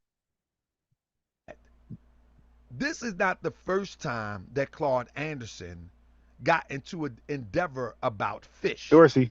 The first time he did, I'm telling you that it was a gatekeeping demonstration. And in this gatekeeping demonstration, he was trying to penetrate Africa for the United States government. Yo, but he said penetrate. Yo, he called this a penetration. This is tapping into a market that's untapped in. And it's in high demand. Again, he has experience with foreign international trade. What do you want? There you go. Yeah. So this is his expertise. So again, he has the experience, right? So he's a qualified individual. This guy couldn't do that. He wouldn't know where to go. So he already does international trade for the government. So like he knows what he's doing. So he took that talent to Foundation Black America and decided to, you know what? Let's do something, let's tap into this as a lineage. But listen to his take. And by the way, I literally debunked this on the fly. It took me like 5 minutes to look into this. Oh shit, he's done. Listen to this. Florida fishing fleet could fill nearly limitless markets by exporting underutilized fish to Western Africa nations. A spokesman for the State Federal Commission says those trash fish are a dietary staple in those countries. Claude Anderson. Claude Anderson is wait, back up. Okay.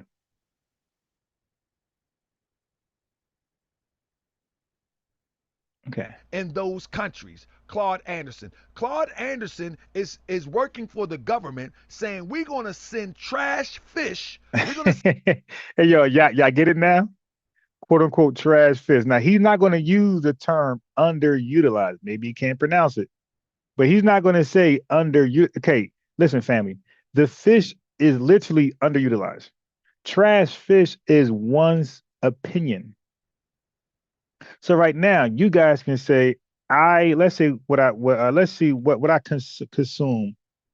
What do I consume? I consume coffee. Okay. So if one of you guys said coffee is trash, I'm going to sell Bias Ron tons of trash coffee that he believes is staple in his home. And I'm going to scam him because I believe it's trash. Your belief doesn't make it trash. Right. It's trash because in Florida, they can't do nothing with it. They can't move it. All right. But let's move on. But he wants to hold on to the word trash. Yeah, I wish he would call in on this one.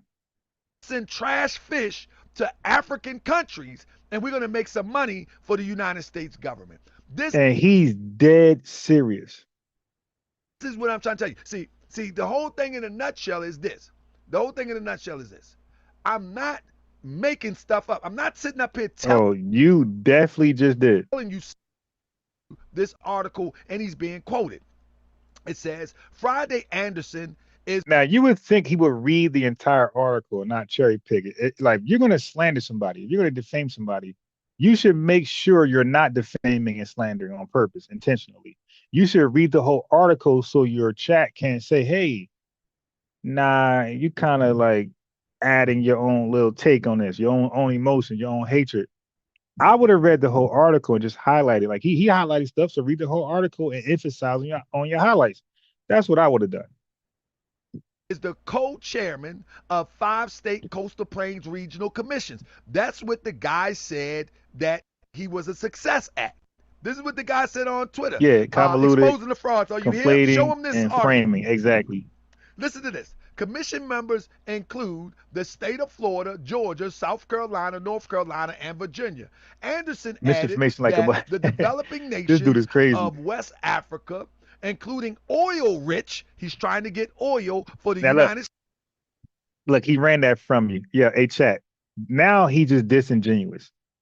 Okay, it's one thing to have a reading comprehension, right? You just don't understand certain words, but now you're just lying. So now I gotta use my rectangle again. All right. If you look right here. Now, like, hey, chat, if y'all thought this guy was a great researcher, you're about to have no respect for him now. Anderson added that the developing nations of West Africa, including oil-rich Nigeria. So all of that is together. Oil. So it wasn't about oil.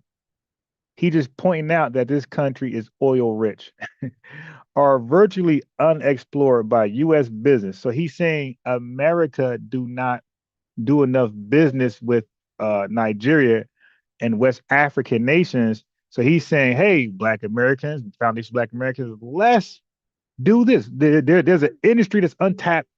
Let's get it done. Okay, that's what he's saying.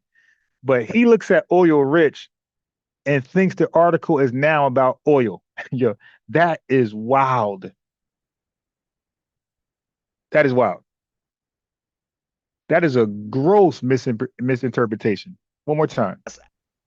Mission members include the state of Florida, Georgia, South Carolina, North Carolina, and Virginia. Anderson added that the developing nations of West Africa, including oil-rich, he's trying to get oil for the United States. Wait, I talked over it. Anderson added he's that gonna say the developing nations of West Africa, including oil-rich, he's trying to get oil for the United States. Hey, yo, I would love to get him on here to explain, is that what the article's saying? This article has nothing to do with oil. And he said, because he's mentioned Nigeria's oil rich, now all of a sudden he's trying to get oil for the United States. This is a wild, yo, listen, dude, I thought you was better than this. You lost so much faith in people. Even your followers are going to look at you sideways like, yo, what? Anderson added that the developing nations of West Africa, including oil-rich, he's trying to get oil for the United States, oil-rich Nigeria, are virtually unexplored by U.S. business. You see, this is the foreperson of colonization in modern times. You know. Wow. I didn't know he was doing it like that. An article about seafood, he twisting it's about oil too, because he said oil rich Nigeria. So if he said gold rich Ghana, is they trying to get gold from Ghana as well? Like, this is crazy. And so the way that the European get into he used it as an African adjective. Countries, even during the time of slavery, they send one of our own. So this is his twist. I mean, yo, I don't know if the comprehension is low or if he's that diabolical. Like, hey, I'm gonna twist this. But that just means that he believes his audience is dumb and they won't catch it. My audience will be flaming me right now if I read an article that badly. All right, just to make somebody look bad. Y'all have been like, are you serious? All right, so let's move on from there. Let's get out of there. Okay, let's go here. So let me read this because this is going to help me out too. This is going to benefit. This is going to apply to me. Copyright disclaimer under Section 107 of the Copyright Act of Act 1976. Copyright disclaimer under Section 107 of the Copyright Act 1976. Allowance is made for fair use for purposes such as criticism, comment, news, reporting, teaching, scholarship, and research. Fair use is a use permitted by copyright statute that might otherwise be infringing nonprofit, educational, or personal use tips the balance in favor of fair use. Let me just get my own copy of this. So this could be my disclaimer later when I share content that's not owned by myself. Give me a second.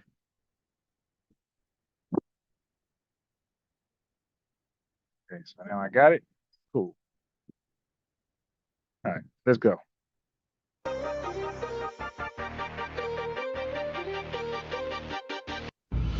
A lot of y'all like to say go back. Yeah. And I was thinking the same thing, AB. Sometimes people could beef personally so bad and take an L in that beef where they just hate everything about you. They hate who is around you. They hate everything you stand for. And the hate just extends to anything associated with you. So now FBAs, we're catching strays. So FBA is catching strays because of what Tariq did to him. Home. Go fix your country. We don't need you here. Back up.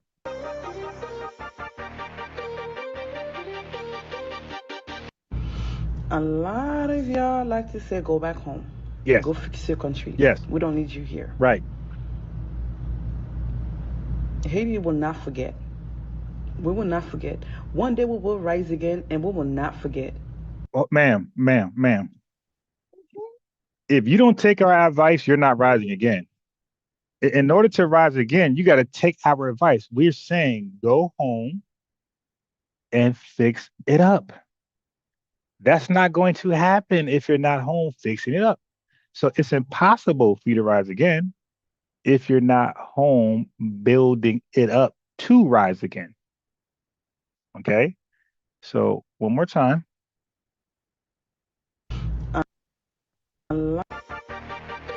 Okay, but people say, listen, chat, people say we're an internet-based group.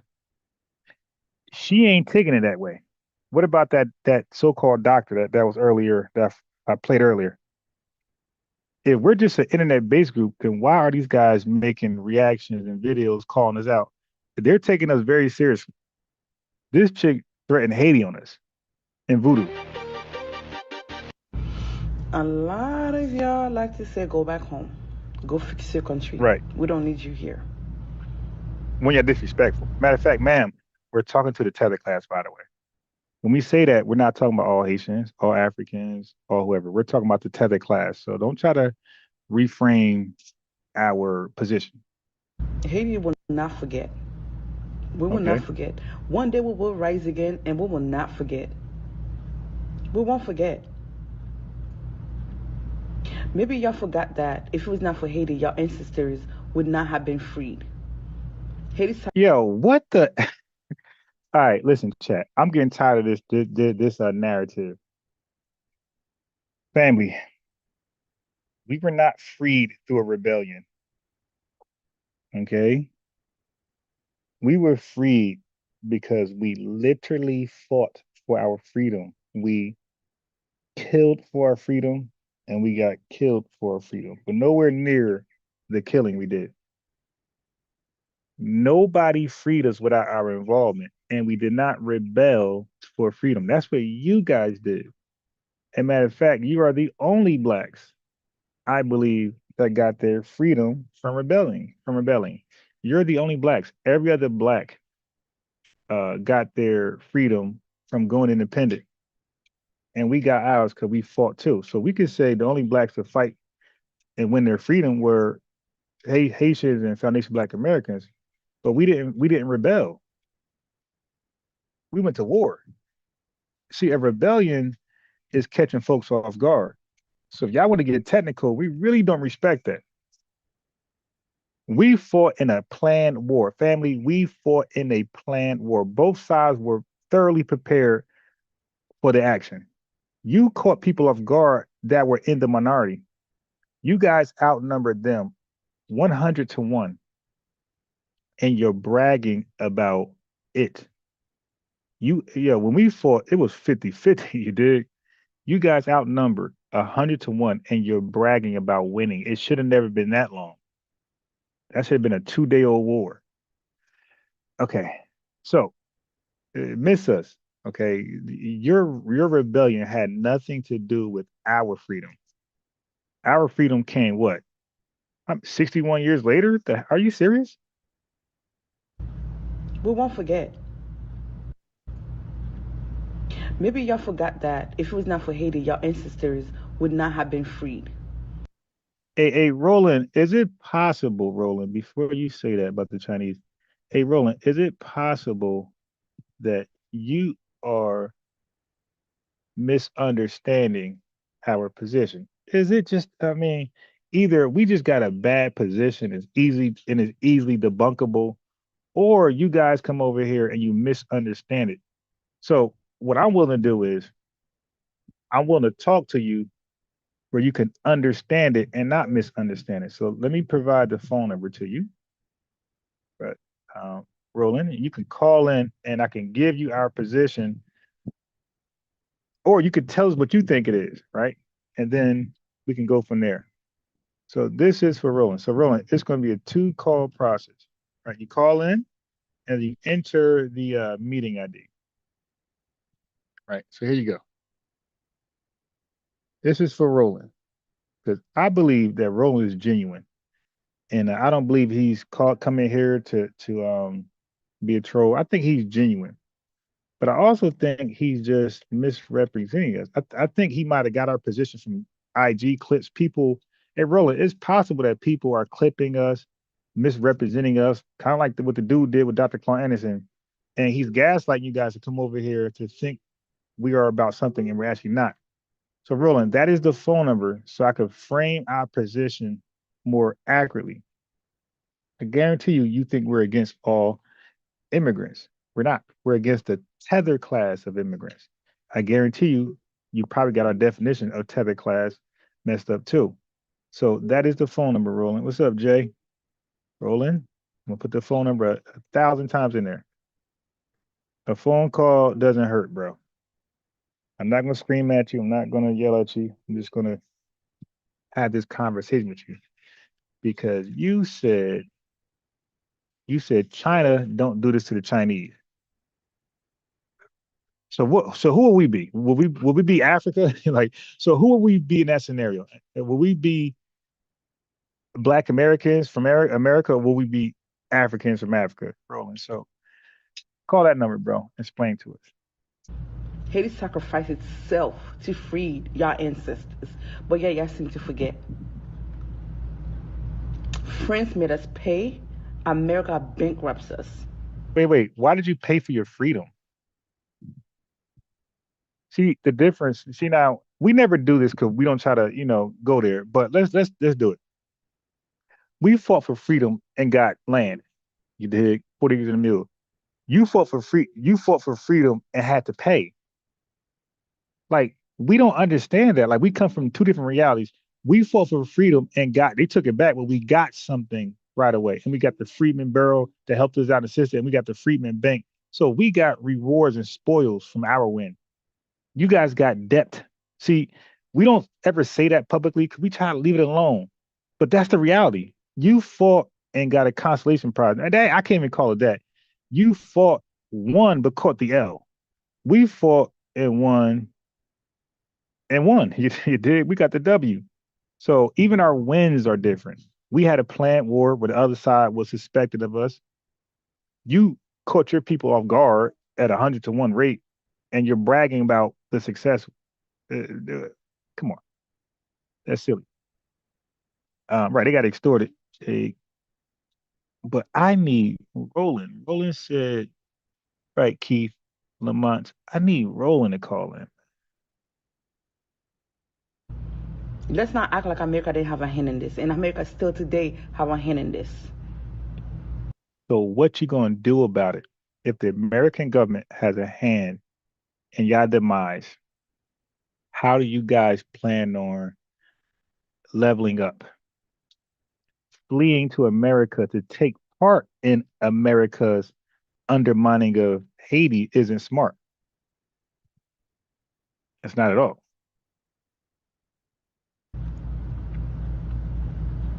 Okay.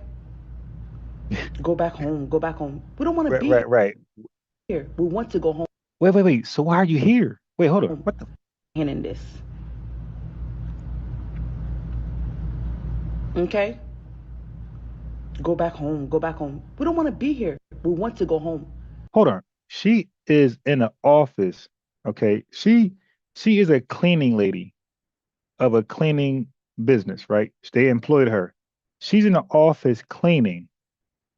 She decides to stop and do a what's this? A selfie, a self snitch video, and complain about not wanting to be in America. Man, go back to work before they fire you for one. And if you don't want to be here, all you got to do is self deport. Is real and get $1,000 or whatever incentive they got for you.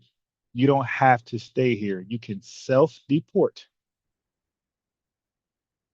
Tell America to get their hand out of our business. Tell America to pay back the money that they stole. Tell France to pay back the money that they stole. I think she meant to say France, not friends. And we'll go back home.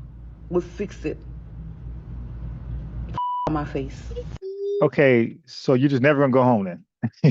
You're gonna be an unhappy guest. Okay, whatever. Okay, I get him. We need to talk about the rise in Black American nationalism and the Black American. Now this one is more move. Now this one is more worse. This lady right here, whatever she is, boy, girl, boy, whatever this is right here. This is the worst right here. I hate seeing like I'd rather just hear her. I hate seeing her. What is this? How? Nationalist to white supremacist pipeline. Yes, white supremacist. So firstly, we've seen the Jay Versace tweet that's been resurfacing, and in response, I've seen like quite a few Black Americans make videos about that and say that you can always tell an African apart from an African American. Y'all are not like us, etc., etc.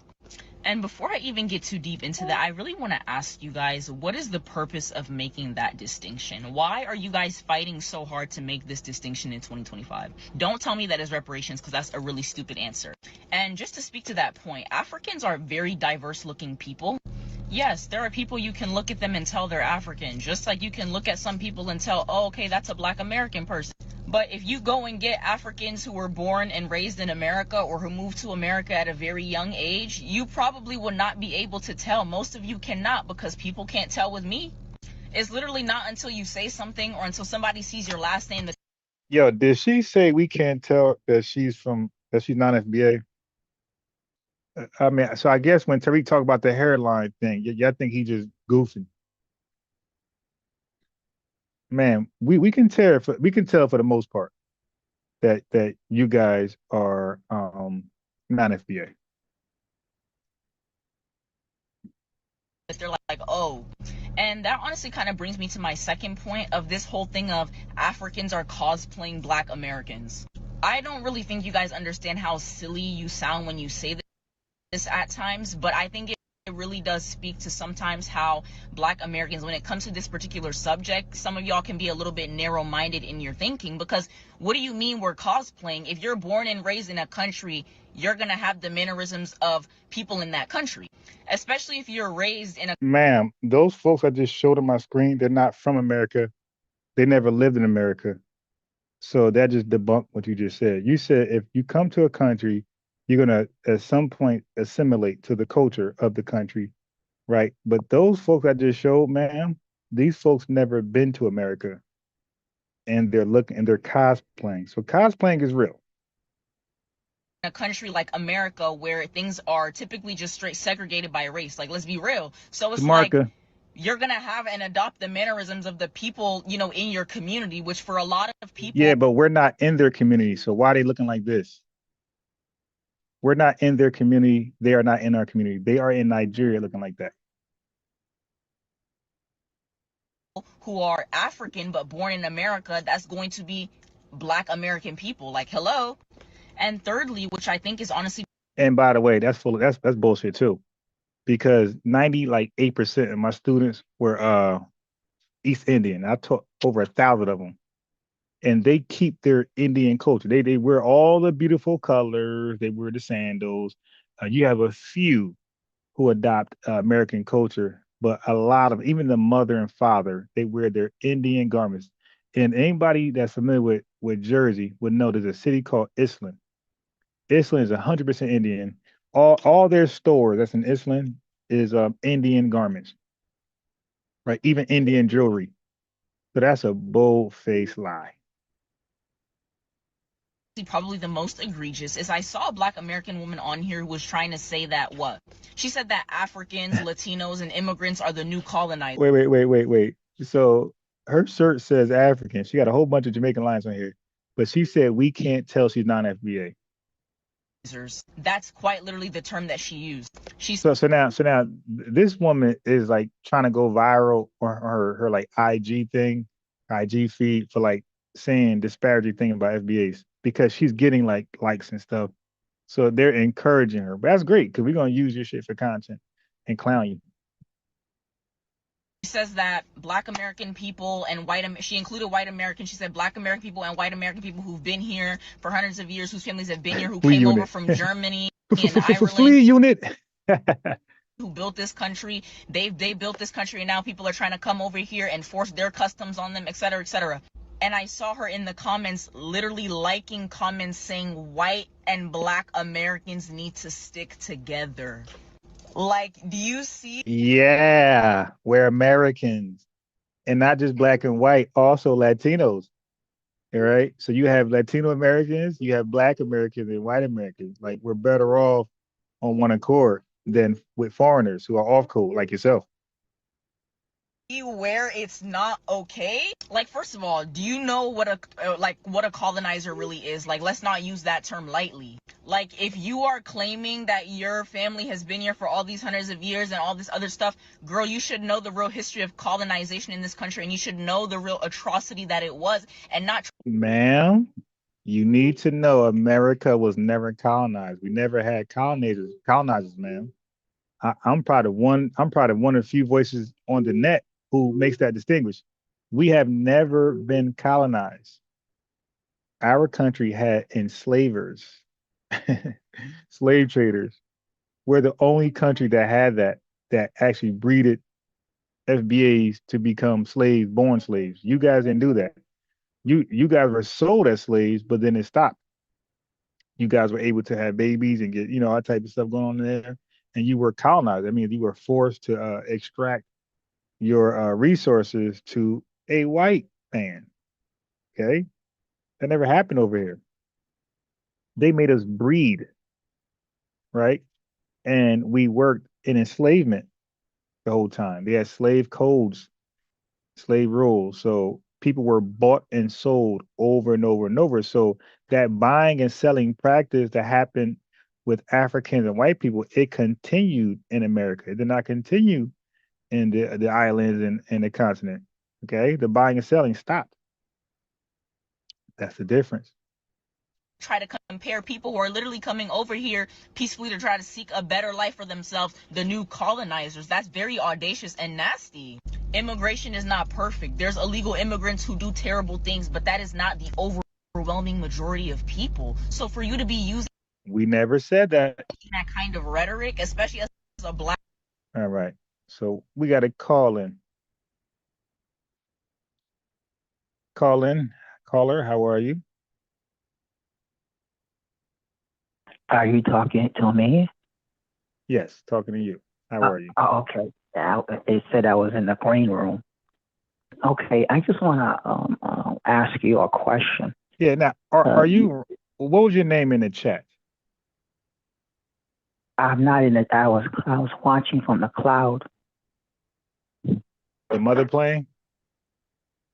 No. I saw you put the number up for rolling or something like that. Okay, I got it. Yeah. But who were you in the chat? Or you never respond? All right. Anyway, go ahead with your question. Go ahead.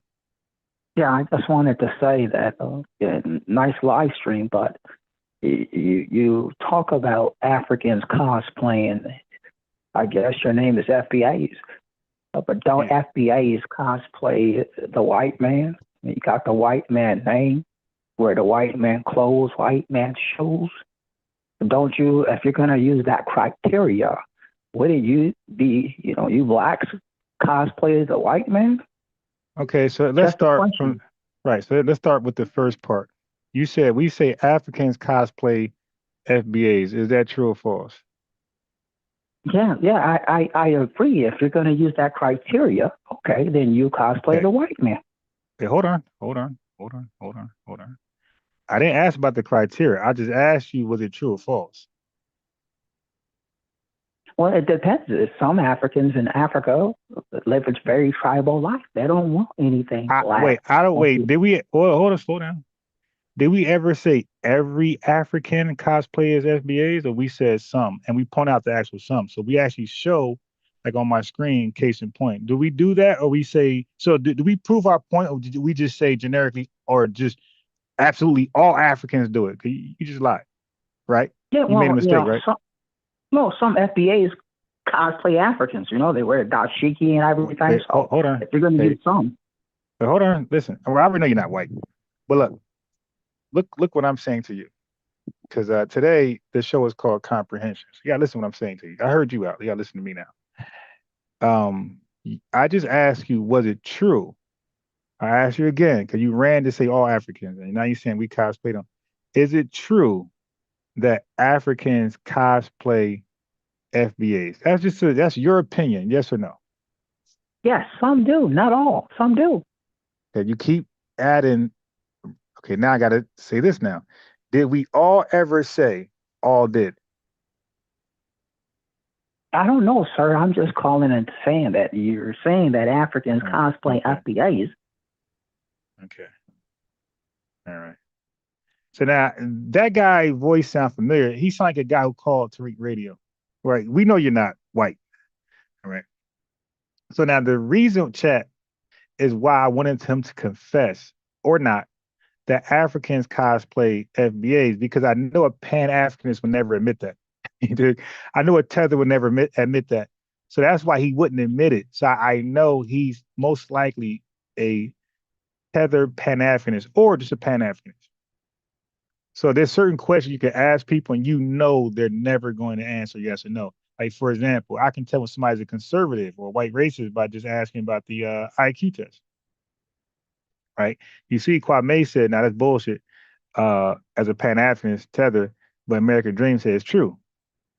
So now we know they're both Tethers, but Kwame is a Pan-Africanist Tether. The American Dream is a fake Black conservative Tether.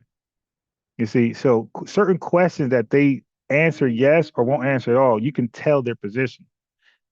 Okay, so a Pan-Africanist Tether will never admit the Africans cosplayers. That's why they wouldn't do it. That's why I kept trying to get, okay, cool. You're saying we cosplay whites. You're saying that we cosplay Africans, but do Africans cosplay us? And I'm not all. I made it very clear. Do some cosplayers. Well, not all. Okay, brother or sir. We got that out the way. All don't do it. Do some do it. Well, not all. All right, Pan-Africanist Tether, get out of here. Igusi, right? Yeah. So certain questions they just will not answer. All right. And I could pinpoint who they are, even in the troll. So he's trolling clearly. Stop. So he's trolling clearly. But even in his troll, it failed because he wouldn't admit. So now he would have got further. And he said, sure, some do that. You know, he could make up an excuse. And then we could have went on how do we cosplay white people when white people cosplay us. I don't recall us making white people music. Okay, I recall that. I recall, or even playing their music. I recall the entire world playing our music and dressing like us. We're not dressing like white people. White people have a certain way they dress. Okay, and that's not how we dress. They walk around with Dockers and their shirt tucked in, damn near high waters. You did with white socks with the color stripe around the top, and they may have a sun visor on. That's how some white folks dress. Probably some shades. That's not how we dress. Like we look totally different. Our dress codes. Everybody know that. Like everybody complain about us sagging and things we do that I don't like either. But nothing about us, our haircuts, all that stuff. Is even like the hair wigs, like that hair wig thing is a foundation Black American thing. And you got white women wearing hair wigs and extensions and shit like that. So he did a poor job proving that we cosplay people. The world tried to emulate us. That's why I keep going back to this picture right here. Now you show me these guys dressed. So are they looking like white Americans or Black Americans? Right. So that's a hook, line, and sinker. Black woman in America, I have to say pause, like, come on. So again, I really just say all that to say, like, really, what is the purpose of this FBA movement? What is, like, why is this beneficial? And again, don't tell me reparations either, because what, you guys think that by separating yourselves from the rest of the diaspora in America, that you're gonna go back to the white man and say, hey, okay, it's us, we're the ones that deserve it, and you think that he's gonna give it to you? You're crazy. This. Okay. Listen, what is this? For y'all older folks, y'all remember Pat from Nickelodeon? Like, you couldn't tell if Pat was a boy or girl. What is this? What is this? Goes for all Black people in the diaspora, period. If you're not ready to take your reparations by force, it's not happening, period. Oh my, and they always talk this. The last lady just say this: Haiti's not gonna forget. Haiti's gonna rise up. Haiti's gonna cause a rebellion in America. And Haiti is gonna enslave you Black folks. Now, also, family, what they don't insert in history is that when the Haitians did the first wave of rebellion, they enslaved themselves. Was that through Dessalines? I think it was. They enslaved themselves. Like, I'm saying literally, when they were able to get the first wave of Frenchmen out of there, they returned Haitians back to slavery to rebuild Haiti. Like, they were literally forced. Like, the government, the government had got the troops over there with guns and everything, and forced labor from Haitians to build Haiti back up. All right. So that part is kind of like revised out of history. The enslavement part, where they enslaved themselves after the French, and it took another Haitian leader, captain, whatever, famous, familiar, well-known name, forgot him, but he was so after, I think Dessalines, whoever he was, when he went to France, wherever he went, and they jailed his ass and killed him.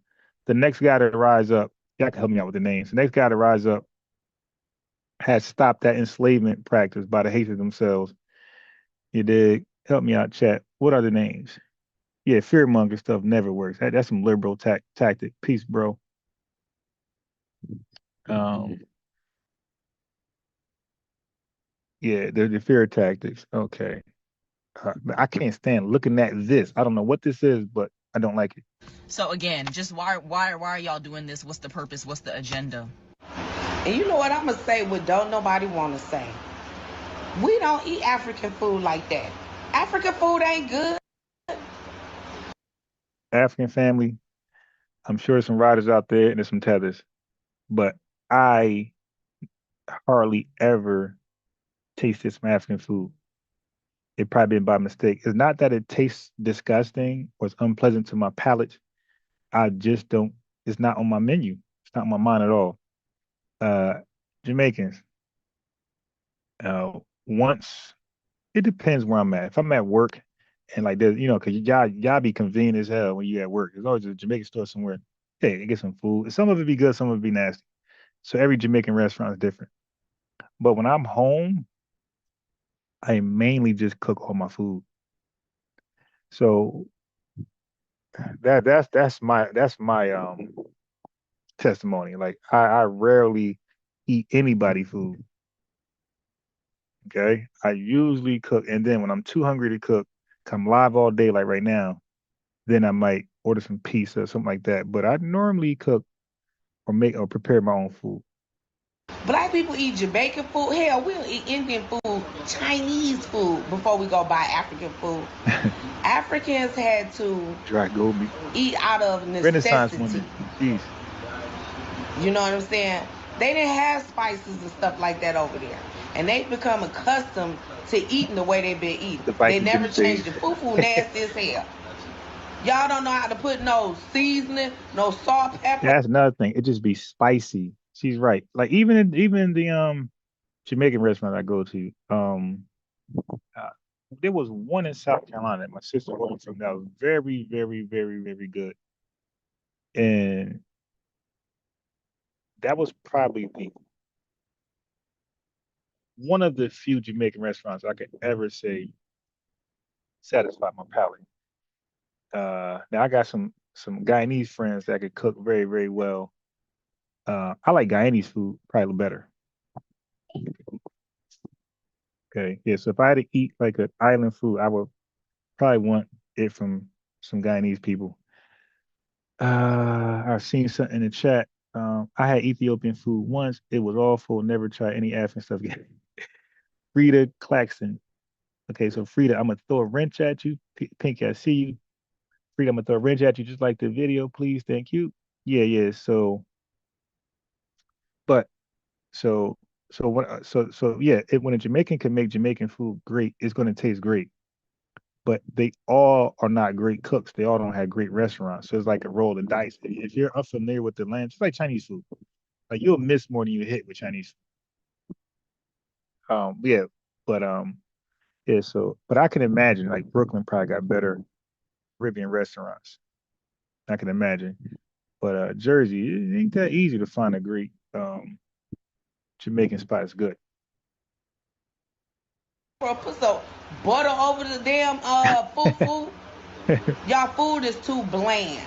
And y'all tried to compare it with jambalaya and gumbo, Creole, New Orleans. Oh no, y'all need to cut that one out. And people just need to be real. Because you come over here in this country, you don't see no long lines of people in the African restaurant. You see them in everybody else's restaurant except the African restaurant. You see them in the Jamaican restaurant. Any type of yeah, like I said, in a good Jamaican restaurant, you're gonna see a long line. So that tells you if it's a Jamaican restaurant, there's no long line. That tells me enough right there. Like, nah, I'm good. Because I don't play when it comes to food. When I'm hungry, terrible food could ruin my whole appetite. So I don't want to keep missing to get it right. I get it right the first time. That's why even if I met you some of y'all personally, and you try to get me to eat somewhere, that ain't happening. Ain't happening. Like you got to really put, your reputation for advising food on the line. Like, are you sure? Because I will never listen to you again. Caribbean restaurant. Like I said, Jamaican restaurant, Indian restaurant, Mediterranean restaurant. But African food is not good. So quit trying to compare. Yeah, I don't like Mediterranean restaurants either. It's shit garbage to me. It's dry too. They be trying to serve salmon. How you gonna serve salmon like just dry, no gravy, or you know what I mean? Nothing, just dry. With anything else, that jollof rice nasty as hell. Y'all need to put some. And I'm gonna double down on it. Jollof rice is dry. That's one of the reasons it's dry. She came back. I've been in the company of Africans that do stuff like fried fish with the head on it and the bone still in it. Oh yeah, we don't do that. And chewing on the bones, talking about y'all scared of bones. Hell yeah, don't nobody want to choke. Right. Fillet my stuff. A boiled egg in the middle of rice. What's a boiled egg doing in the middle of rice? Like they just put food together. What is it? It don't even sound good together. She said, "What is a boiled egg doing in the middle of rice?" Exactly. Just experimenting. Like, hey, FBA's try this. Like, nah, I'm good. Like, why is there a potato in my spaghetti? Like, nah, I'm good. I'm good. Like, what's this, stew spaghetti? Nah, I pass. I'm good. No, thank you. I'm gonna order some Chinese. I'm good. Put it together. Like I said, eating out of necessity. And even though financially you have come up, you have not. 100% correct from Claude. Okay. Italian food is probably number one on most of our lists. Good quality Italian food is probably number one, and like good quality Chinese food can be number two. If we want to keep it a buck, the Italian restaurants eat off us the most, and maybe Chinese restaurants. If you want to keep it a buck, this is nationwide. And a chicken shack, obviously, and because this is where we be dining at. We be dining at the damn goddamn chicken shack and Chinese shack. I stop eating the same way, and don't nobody want that. Yes, you do have some spices, but let me read the chat. And African food presentation looks weird to me. V4, I have no idea how it looks. I'm not interested. Only FBAs can turn a struggle food into a cuisine. Facts. Salutes. We did that with the hog. Jaquan says the soul food spot up north is $50 at FOH. I'm at home with it right now. They wild. See, think about financial. Here's the problem with financial Black American restaurants. We don't know how to price food. Like we don't know how to price food. We price food on auntie's recipe. You know, the recipe that got passed down. Just like we put a price on a recipe. Yeah, this plate gonna cost you $100. Why? It's $20 everywhere else. Oh, cause my great grandmother, right? She came up with this recipe. She passed it down, and it's never been anywhere else, used anywhere else. It's only been used in our lineage, really. So it's $100. Yeah, so we'll put a price on some dumb shit like that. That's why we're like really bad with restaurants. We don't know how to price the food, and we don't know how to throw shit away. We want to keep reheating and re-microwaving. Like, dude, what are we doing, man? Yo, you want this microwave? No, I'll microwave I don't use microwaves. No, I'll warm it up myself. And they'll force the microwave on you because they know that shit is stale as hell. So family, you want to know if somebody food is stale, don't microwave it. I don't use microwaves anyway. I haven't used microwaves in like 30 years. I don't microwave none of my food. Never have for most of my adult life. I haven't not used microwaves. Yeah, but even with cookies at like Starbucks, hey, you want this microwave? No, I know it's stale. See, if it's stale, you'll never know because it's soft. But that should be like a brick. Like, yo, my money back, man. Oh, so Tashi D says it looks unsanitary the way Africans eat their food. I've seen some just start grabbing food from one plate and start. Tracy P says breaking news: meet the Nigerian woman in charge of FBA reparations for the African Union. Her name is Queen Blessing Itua. She is also on Obama Lifetime Achievement Award winner. Who the hell is that woman? Peace, Tracy P. Tracy P, I'm going to give you a wrench, please, just like the video in return. Thank you. Let me read some more comments. Pizza, pasta, meatball sub. Yeah, what you said meatball sub. How about just a sub, period? You dig? Turkey and cheese, provolone, onions, and lettuce and tomato. Yo, the Italian subs got to be the best. Yeah, Italians got to make the best subs. Ricardo says pizza NY tastes like nowhere else. Yeah. Listen, man. I went to a Yankee game. I bought that $50 pizza, that one slice that cost $50, and I was mad as hell, but I ain't gonna lie. That was the best pizza I ever tasted in my life. At a Yankees game, family. At a Yankees game. You would think the opposite, like, nah, it can't be. It was $100 for that pizza, but god damn, it make you want to buy another one. I just couldn't believe it tastes that good. Like, oh shit, no wonder people buy this expensive ass pizza. Yeah, so I gotta agree. Like New York, that's why I said I probably could imagine that the best Caribbean food is probably in Brooklyn. I can't imagine. Like New York is really different with their food.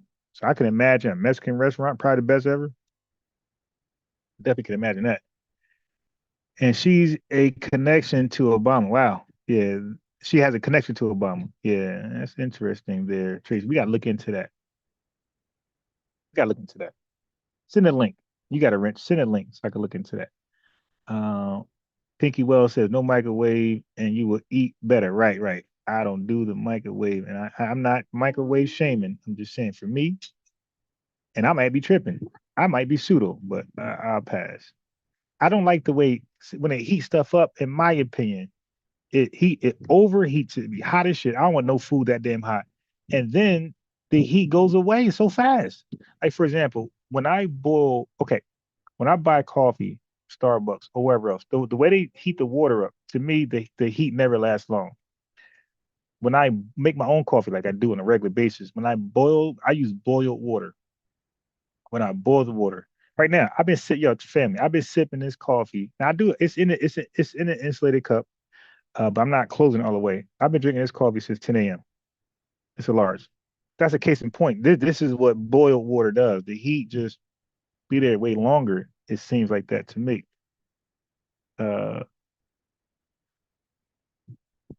Mahaya says they always talk about force when they flee. Lawrence says in the Northeast, as an FBA growing up, if it wasn't soul food, it was Jamaican, Italian, or Dominican food. Anything else is whatever. African food is not ever acknowledged. Yeah, I agree. I never had Dominican food, but I kind of get what you're saying. They do. Matter of fact, I never really had that. But thing you said, restaurant you said, I definitely had that. Lawrence, I'm give you a wrench, just like the video. Subscribe and welcome to the cookout. We're cooking. She's cooking. African spices, but it don't compare to soul food, southern cooking spices, and Jamaican spices. We'll eat Mexican food, like I said, soul food, southern food. Oh yeah, that's another one. So I ain't gonna lie, my top restaurants will be, if I could get it my way, and if Foundation Black Americans can price their food accurately, for me it would be soul food number one. All right. Number two is hard. Number two will be, oh God, probably Italian food. Number two. Number three would be Mexican food. Okay. Number four would be Jamaican food. And I don't know, that Chinese. Wait a minute, I got to back up. Hold on. Number one, if I could get clean, sanitary restaurants that do the right thing. Soul food number one. Damn. Chinese food might be number two. Yeah, it might be number two. Thai number three, and then Mexican number four, and then Jamaican food number five. Yeah, so that's my top. That's my top five. So you know what? I'm gonna throw my top five in the chat first, and y'all let me know y'all. So I'm gonna go soul food. Shit, can I spell? I'm gonna go Chinese. I'm just keeping it straight real. I'm gonna go Italian. I'm gonna go Mexican. All right, so I put my top five restaurants. If they all had good prices on their plate, fair prices, and they all were sanitary, this is hypothetical. Those are my top five restaurants I like to visit first. Soul food, Chinese, Italian, Mexican, Jamaican. Nobody else is even close. I don't trust Chinese food. I agree. But that's why I'm saying, like, hypothetically, we can get like a regulated Chinese restaurant where cameras in the back watching the workers, and it's, you know what I mean? And everything's supposed to be sanitized, right? These are Americanized Chinese folks, basically. Let me read some chat. So, bro says I have to go with soul food number one. Number two will have to be Mexican food. Number three, Chinese. Number four, Jamaican, tied with Italian. I love some spaghetti. Yeah, I'm telling you, man. So we agree 100%. Just the order is different, but we agree. Salute says when everybody finally admits they want to be you, yet spent years pretending not to know, you make it and make sense. Yeah, exactly. Tashi D said FBA News. I was finna say you have Chinese food a little too low. Oh yeah, I had to make it number two. Yeah, I wowed out. I wowed out because their menu is so wide open. Like it's just so many things you can order. That's why I got to be number two. Got to be egg foo young. You can do the chicken wings. You can do chicken and broccoli. Like it's just so much stuff you can order from there. Like, you might could order a different dish like 10 days in a row in a Chinese restaurant. Pinky says my kitchen number one, number two Mexican, and Italian, Japanese. Said Japanese. Yeah, Japanese. Yeah, I forgot about Japanese, but still, like they won't be top five for me. Four Lang says I never tasted anything African ever, never wanted to. Neither. I never heard anybody around my way. Now, yeah, like in Newark, New Jersey, you got some folks that be saying, "Hey, it's an African restaurant." So I gotta say that. But personally, I never like tried it. Never went and bought it. If it was made for me, I'll taste it. But it's not nowhere near my mind.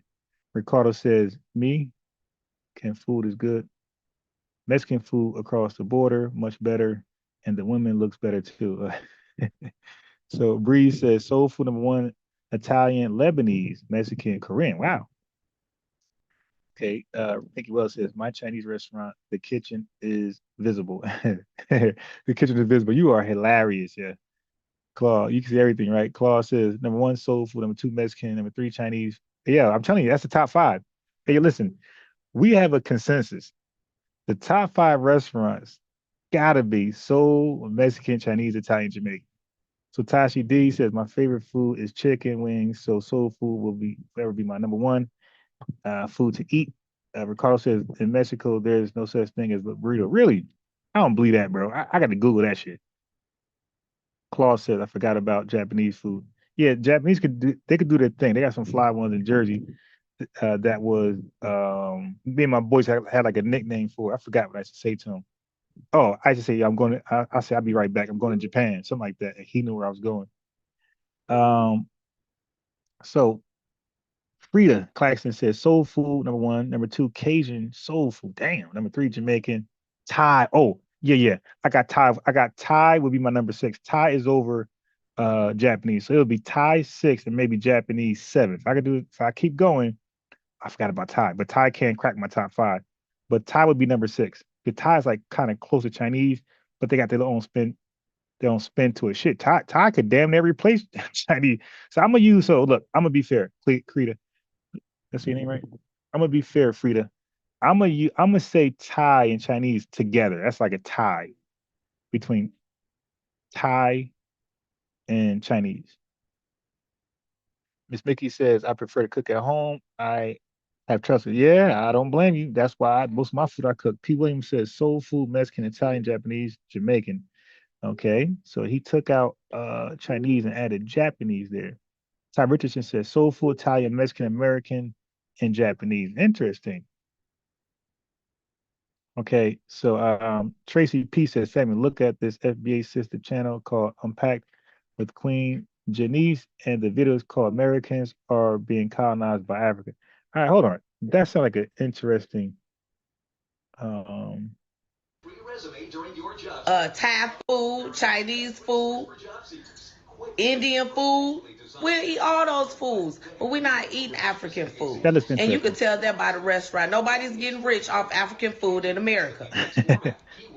They're getting rich off of everything else. All right, so Frida said, well, when I first had Thai food, I felt like I must have been Thai in the past life. Not gonna lie.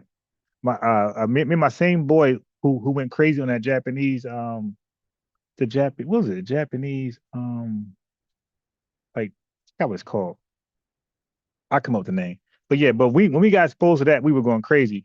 But yeah, when we got Thai, we were going crazy. So I like in Thai. Like I said, Thai Chinese is kind of like similar.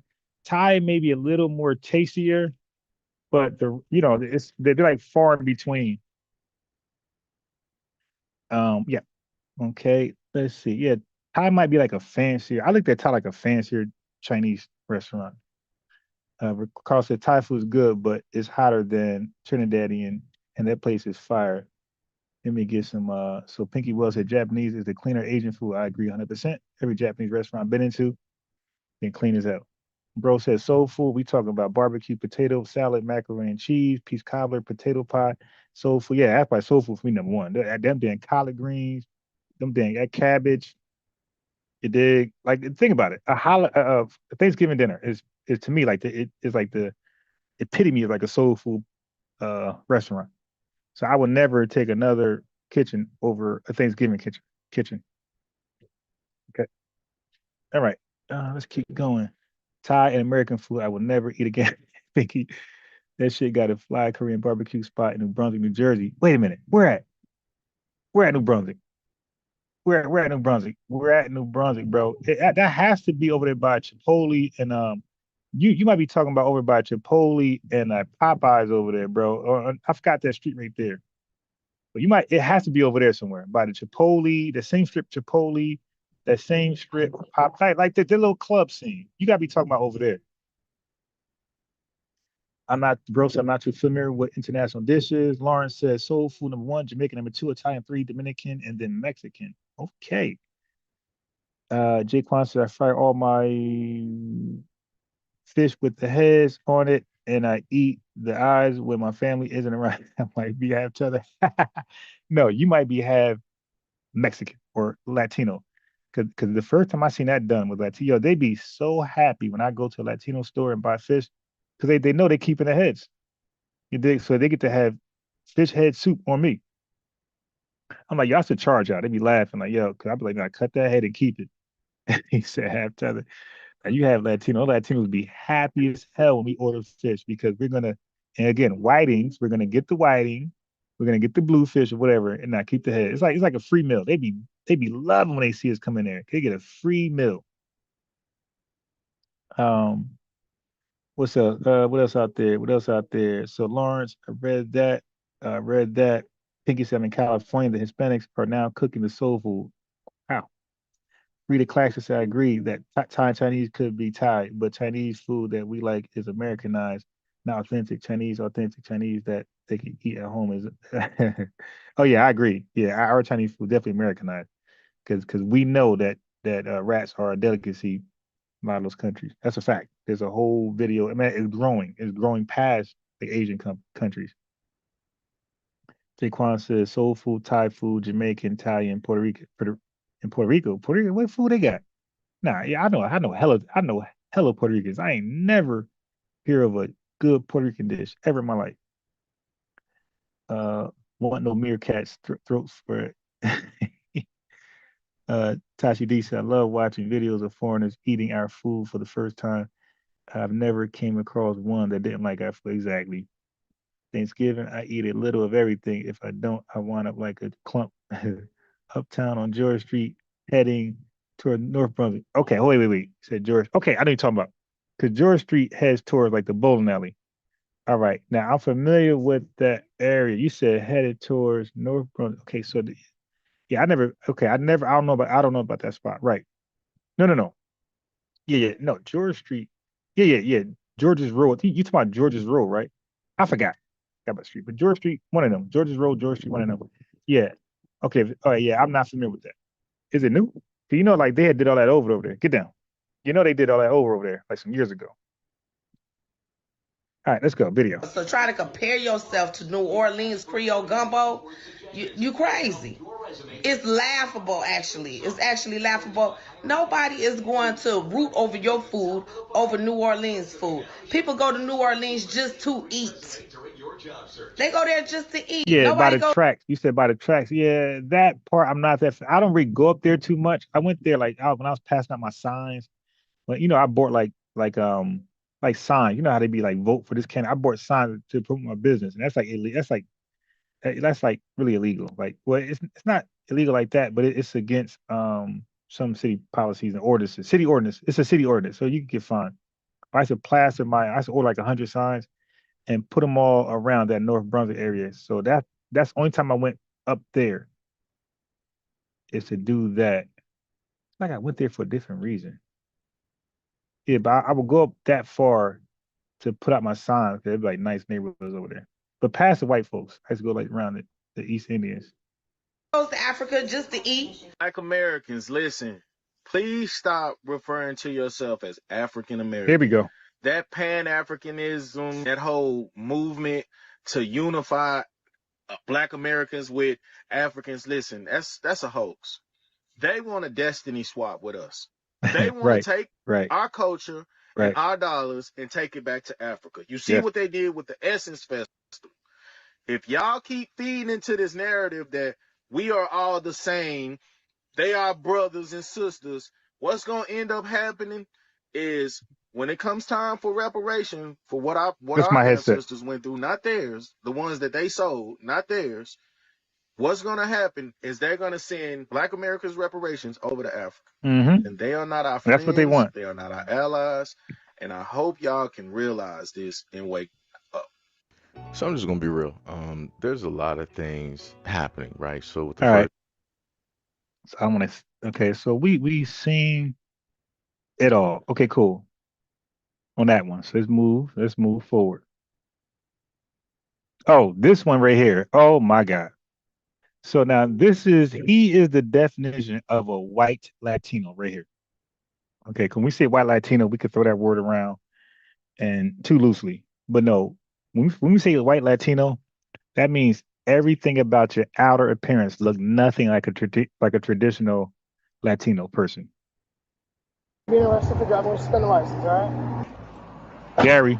Kind of out of our hands. If you're a subscriber of my channel, then you already know the drill. Right, Gary. They're crashing out right now with how they really feel before they get deported. We got a routine traffic stop that will escalate into a deportation by ICE. I want to eat everything in This Louisiana. time, it's a 27-year-old college student who decided to drive with a suspended license on his expired student visa. He could have easily avoided this entire situation, but of course, he thinks the rules don't apply to him, so he gets to learn the hard way.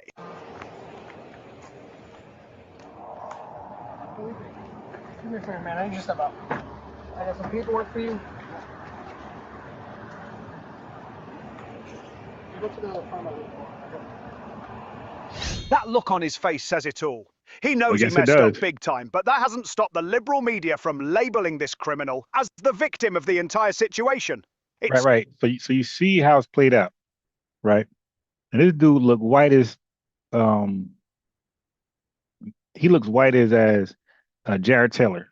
Okay, so you can't say racial profiling or picking on illegal Latinos. No, this dude don't look Latino as hell. Like he looked like a white man who has a Latino name.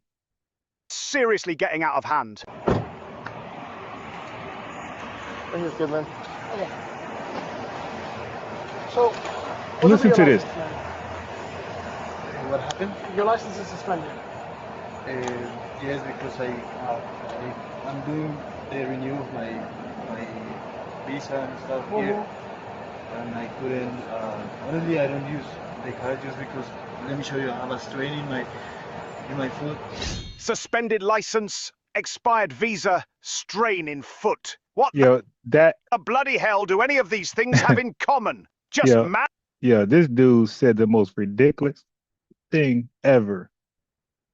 Man up and take responsibility for your actions. Right. This is a 27-year-old child with zero responsibility. It's crazy. And it's the reason that I use the car because I can't work. Yo, he just said absolutely nothing. This is like just tether babble. I know that it's a mistake. Yeah. Still can't do it no matter what, all right? Yeah, you wild.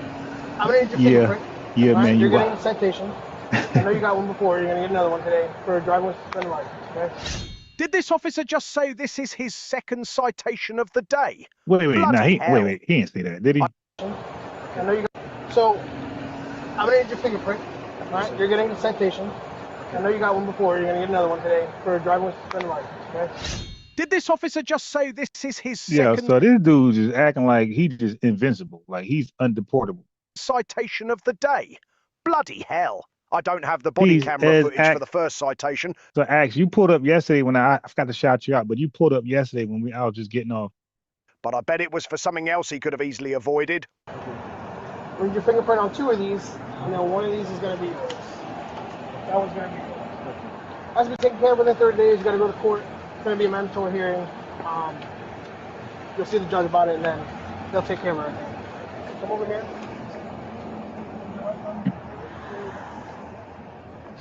The worst part of this whole thing is I bet this criminal student is pissing away taxpayers' money away on his useless degree. If you want to come into this country, you better do it the right way, and you better follow the laws here, or your ass is getting deported.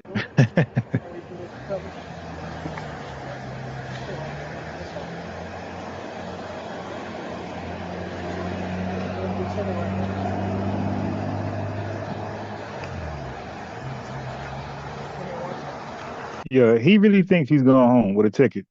I'm gonna put it in your car, right? Just there you go. Yeah, he really thinks he's going home with another citation on driving with a suspended license. Okay. An expired visa. So right now you Send us a link on the Africa Union thing. I don't really follow Africa at all, like zero. You're arrested for driving with suspended license, all right? You already got a citation for this before. Damn. This is now your second citation. However, now you're gonna go to the courts for it, all right? Good on this officer for arresting this guy. Sorry. He already received a citation for this exact offence, yet he decided to do the exact same thing again. He clearly doesn't respect the laws here, and he probably doesn't have insurance either. Imagine he gets into a car crash and damages someone else's vehicle. No insurance to pay for the damage, and now the American gets screwed again. Get out of this country if you can't follow the laws. A recurring theme in many of the cases we break down, especially those involving immigration enforcement, is the use of identity documents that don't... And this is happening a lot because if you're here illegal, of course, you can never own a car legally. You can never own a house legally. You can never get a job legally, right? So a lot of these illegal aliens who are being trafficked and smuggled in this country, they are now, well, in order to live a fake cosplaying legal life, you have to steal legal Americans' identifications. And this is what's happening, man. This is another reason why we need them gone. Because my identity might be stolen, your identity might be stolen. Guess what? They're already selling everybody's identity. Once you sign up for some phone company, you get cable, internet, you get a bank account. Everybody's selling your information. And this is probably why they probably got like a lottery thing where they just put your information in a lottery thing, and some illegal wins unbiased Ron identification. Belong to the person holding them. It really makes you think about how easily your own personal information, your name, your address, your social security number, could end up in the wrong hands, being used without your knowledge. That's why I've partnered with today's sponsor, Aura. Aura ain't paying me. Yes, sir.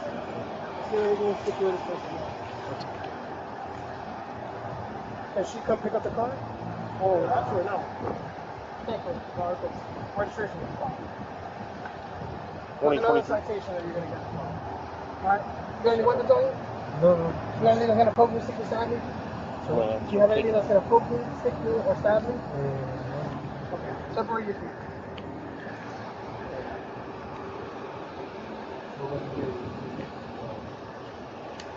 Bless you. So from here, I'm going to take you to the jail. At the jail, they're going to let you look at your phone, and they're going to let you take out 3 phone numbers, and then once you get processing, they'll let you make a call, okay? Mm-hmm. Pick up your hat, okay? That ring necklace. Buddy, if you didn't want to go to jail, why'd you drive with a suspended license again? Also, a quick message to the viewers. I have a lot more videos like this coming soon. Okay, so you'll want to subscribe and hit the notification bell so you don't miss I them. just did it. Okay. You want him to take off his shoes? Should I grab my phone? We'll get it for you, man. No, sir. No? What is that? Is that part of your shoe? Yeah, like. Just understand that if there's anything on you that we haven't found yet, and we get to that jail and they find it, that's going to be extra charge. Okay? You're done, buddy. So if you have any contraband, something that you know you shouldn't be introducing to the jailhouse, it's time that you just tell us so we can get rid of it. No, to be honest, just I had my wallet. You know, your wallet? Your wallet's in the car, right? It's on the seat? Alright, Okay. I'll grab that for you. Alright. When you get to the jail, they're going to make you take off your earrings, okay? Your nose ring too. Okay. Alright.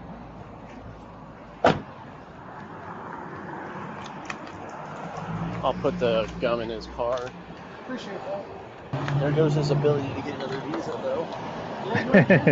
Yeah, the officer said, there goes the ability to get another visa. You just ruined that. Appreciate that. There goes his ability to get another visa, though. Yeah, you ain't kidding. I thought about that too, which is the reason why I didn't really want to, but then I saw it was indefinite. Oh, you see, they're looking out. You see, I really ain't want to. I saw that too, but I really ain't want to. So that's what the first officer did. So he knows about white privilege, this white Latino. He knows that what he got going on, some white officers could have sympathy for him. I'm like, damn, man, if I process you, you're done. You're deported. So he was using that as a badge to just ride around dirty. With an immunity. I got a previous citation for with knowledge. So. Yeah. Damn. Kind of out of our hands. Yeah. The officers feel guilty, but they aren't the ones who chose to continuously Now you know, if he was darker, they wouldn't be talking like this. Break the law. This 27-year-old student knows exactly what he did, and he has nobody to blame but himself. It's really not that hard to not break laws, and when you're on an expired visa, you better be extra careful. The fact that he even let his visa expire shows his lack of Right. responsibility He disrespectful and to lack of America. maturity. It sucks to suck. I understand what it's, I mean, I don't understand in regards to having a visa, but I know what it's like. Sometimes, you know, things get rough, you forget to do things, but So that's kind of something you got to do immediately. Yeah. Or live without. You're an adult for a reason, you know? He's an adult kid. Let's see if this is inaccurate. The worst has yet to come yet. Look at that. Look at that. Yeah, I'm definitely. That shouldn't even be on the card. You know what's funny? In New York, we cut the sticker. Yeah. Put a little X on it. Yeah, some some extra people do that. lines. Because of Someone stuff tries like to that. take it. Yeah.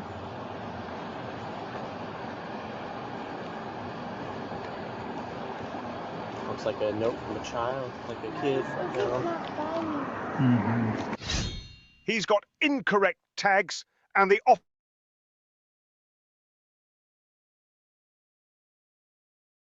child in a grown adult's body. His parents failed. Yeah. His parent must be somebody with some status or you know what I mean, some money or something for him to behave like this. This is ridiculous. To raise him properly. I'll make sure there's no Suboxone in there or something crazy like that. Yeah. And did you already order the tow? No, I went out 57, but then I started coming out. Okay. And then his wallet, not his wallet, his phone and his watch. Right. Sounds good. You put that in the truck. All right. Excuse me. To be a little. Yeah, so dude got deported in the most stupid way possible. Like that's somebody who was not on the deportation list, but literally put himself there. So we're not, you know, I mean, what can we do with that? Now, hold on, family. Oh, somebody, yeah, y'all are petty, yo. Y'all about to get me flagged if I play this video. Yo, y'all are petty, yo.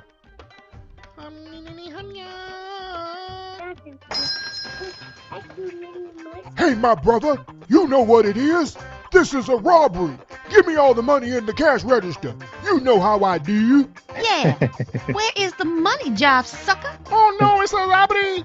Oh, I don't want no trouble. Just take the money and go. I don't want no trouble. Hurry up and fill up that bag. I got a crack habit I need to feed. Hey, Tubby Ho. Stop eating all the food. Here, just take the money and the food. I don't want no trouble. Just go. Just go. Yeah, y'all are petty. Send me that link, yo. I thought y'all sent me something else. All right. Hold on. Let me. Okay. All right. So I got some other videos here that we must. What is this? Shit.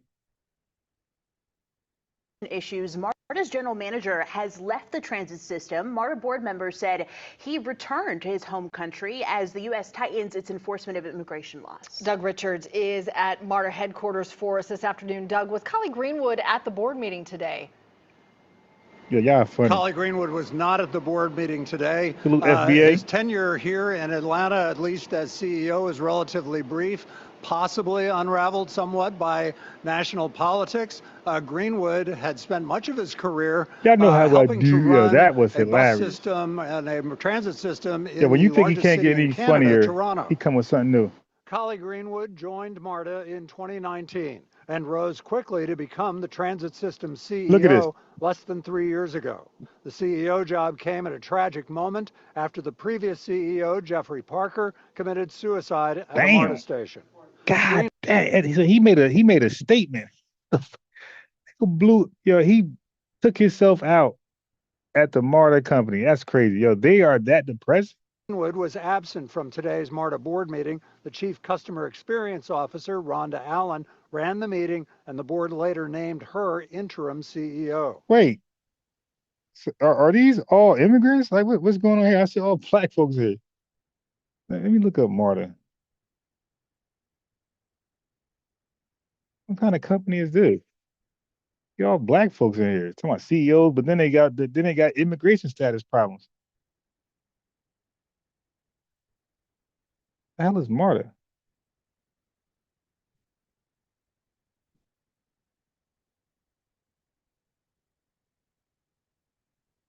Board members said Greenwood Look, had left everybody the black. country with his family following unspecified immigration issues, and several board members said they were unhappy to see him go. Immigration is a very complicated issue in the United States today. But he's from Mr. Canada. Greenwood needed to He's make the from decision Canada. that was best for him and his family, and his MARTA family will miss him tremendously. Collie Greenwood took an early retirement Is that package Greenwood, from MARTA, South according Carolina? to board members who will now launch a search for a replacement CEO. The interim CEO may be among the candidates they consider. Yeah, so it looks like he bounced from the country because he was about to get deported. Wow. That is interesting. This dude's self-deported. Wasn't a lot of black folks over there? Like, what? Like, I want to know.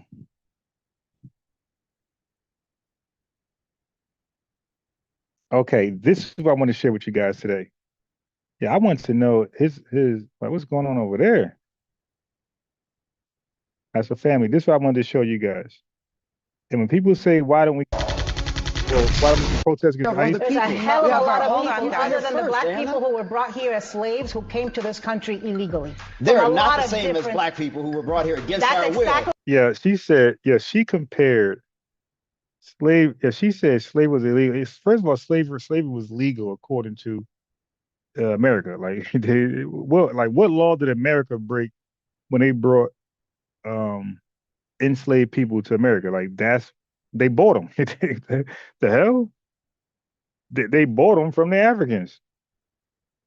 What's so illegal about that? what I They just said. decided I to said walk there is their a butts lot across of the people border. There's a other big than the difference. black There is people. a big Okay, so that is exactly why we are holding a position we're holding right now. This is why we like hold your own nuts. They are quick to be disrespectful and compare what they got going on to what we had going on 400 years ago. Hey, listen, Latinos, just compare your situation with something current. Don't dig up 400 years of history and try to compare yourself to that. Like he said, unwilling people sold, people were sold like a damn Snickers bar. You dig? Against their will and were forced to do labor. And there was no liberal media to speak out against it. Okay, so what you got going on, you got illegals who are being smuggled here, trafficked here, whatever which way. And some are coming here voluntarily, you dig? And they even paying $5,000 to get snuck over here. And you got liberal media defending them, right? So they have representation. We had no representation. So you got to stop. You think I would say I who have advocated for black people my entire life would say something like that? Give me a Because damn you've break. advocated for black people, great. Congratulations. Last time I checked, I'm black. You're not. Hispanic people Okay. and black people's immigration story ain't the same. You show me. Everybody knows that. That's just stupid to even like.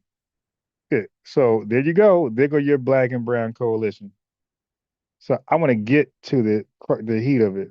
When did it start? The point remains that a judge found the evidence to be credible that Mr. Garcia did indeed belong to a gang. So now all of a sudden we're just not going to believe judges? The judge. I mean, we can't have it both ways. I don't want to go too far down this. Right. So this is a family. I've been doing this. I'm sure you guys, when you talk about ICE and illegal immigration, I'm sure you get the same thing. You get people lying and saying that legal immigrants, Spanish immigrants, are being deported. That lie is going around. Then you'll hear about they're not getting just due. Then you'll hear about judges are lying and being corrupt. So now this is this whole diabolical master plan by the federal government, and they're just breaking constitutional laws. You dig all this type of stuff to deport illegal violent criminals or people with expired visas or asylum seekers that's expired or the application was denied. All of this. Rabbit hole, but my only point is that the No government has not presented beyond the police report. They have not actually presented the evidence to prove that he belonged to this gang. So police reports are not considered evidence before a court of law? Do judges not consider police reports? What are we saying here? Right. Look at the lies that we gotta consider. So police reports, like, yeah, every time you get arrested and charged with something, there's a police report explaining why you got arrested and what you got charged, why you got charged, the charge and why you got charged. So now what he just said was, so now these are just being disregarded now. Police reports ain't shit. Now police reports are just an opinion. You dig? This is how far, this is the delusion. This is how, now forget, this is all for illegal immigrants. Now just wait until their naturalization started to get stripped from them. Oh, it's gonna be all out civil war for these. Sure, Michael. What was the original? Relevant. I actually want to It absolutely is relevant to the argument from the administration, which is that Mr. Garcia belonged to a gang as one of the reasons of deporting him out of the country. But you guys are saying there's no truth to it. There's no facts to it. That's not true. The Constitution is very clear. It does not say citizens. It says no person should be deprived of life, liberty, and the pursuit of happiness without due process. It doesn't matter what he's done in his past. The Boston bomber. Wait a minute. Let me finish. The Boston bomber had due process. Yeah, that's due process. That's what this is about. Wait, I gave you time. Let me finish. Go ahead. Okay. This is a president who continues to twist the Constitution to adapt to whatever his vision is, to the point of the 2-year-old. Listen. Let's put this in perspective. These people are so disingenuous because this is not Donald Trump contorting or changing the Constitution. This is Donald Trump acting on behalf of the best interests of America. And and I keep hearing that too. Like, oh, he's breaking the Constitution. When you ask for evidence, there's none. No, just believe me. Okay. There's a constitutional argument that has to be made. That's the difference. It's like Donald Trump is acting in good faith according to reasonable good faith behavior. And then what happens on the back end? There is a legal challenge. And therefore, the Supreme Court has to make a decision. It's not that there's a decision that's made and he's turning against the decision. What's happening is that Donald Trump's interpretation of it and somebody else's interpretation of it is different. Donald Trump is doing what's in the best interest of our country. Because if anybody want to say MS-13 gang members should be able to stay in our country, he didn't get due process to get in this mud, and he don't need it going out. So if anybody's going to make that claim, you have to say that Trump is acting in good faith. Roll the clip.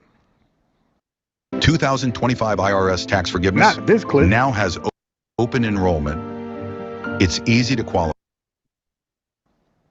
Deported without due process, an American citizen. His father did not want him to go, and the only access he had to his daughter was listening to his daughter cry in the background in a 1-minute call. That 4-year-old did not get access to a doctor, despite the fact of having stage 4 cancer, did not have his medication with him when he was deported, an American citizen to Honduras. This is what this president is doing. He is twisting the definition of the Constitution, and people like you are disparaging character to try to justify the disparaging. I'm not disparaging. Due process does matter. Did he have due process? But the idea that Mr. Garcia's past doesn't matter is ludicrous. But we live in a sovereign nation, and this idea that people can just come into our country and do whatever the heck they want to do is absurd to me. And if Democrats want to die on this hill, I promise you'll regret it politically. So go right ahead. Go right ahead. For Americans. Go right ahead. Hold on a second. It's funny, but they talk about due process, but they weren't talking about due process at January 6th. They didn't care about due process. I mean, come on, man. These people didn't even have a trial. They're sitting in jail riding. No due process mentioned. No due process mentioned. No legal conversation like this. Democrats did. I'm telling you, we don't have liberal media representation. We never did since its inception, 60s, civil rights era. They have never came to our defense like they're coming to defense of illegals. We were legal citizens when we had the civil rights march movement. We were legal citizens who were being deprived of legal constitutional rights. Okay?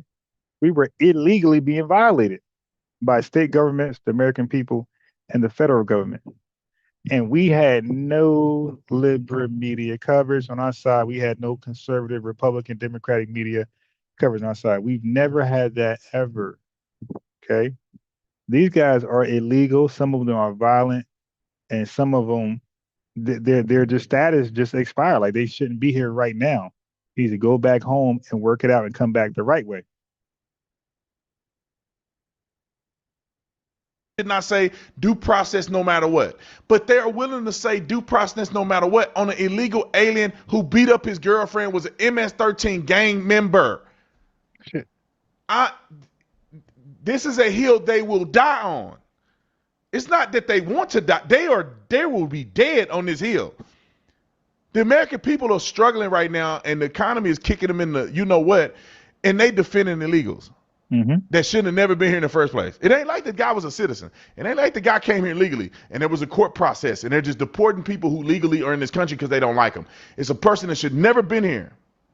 Roll it. Well, breaking our laws, coming into our country, that is a fact. Let me let Scott have a word, and then we'll move on. It seems to me that the political analysis of this, though, is, and a lot of average people are looking at it this way. Why is it that we can let 20 million people into the country just walk across, whatever, and there's no real process for them to do that, but then we have to individually pick out every single person and go through years upon years upon... Yeah, that absolute great point.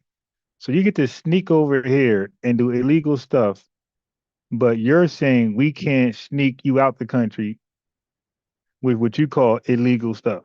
Like, no, same energy, man. So those folks who come over illegally, yes, if we want to get rid of them, we got to legally do it.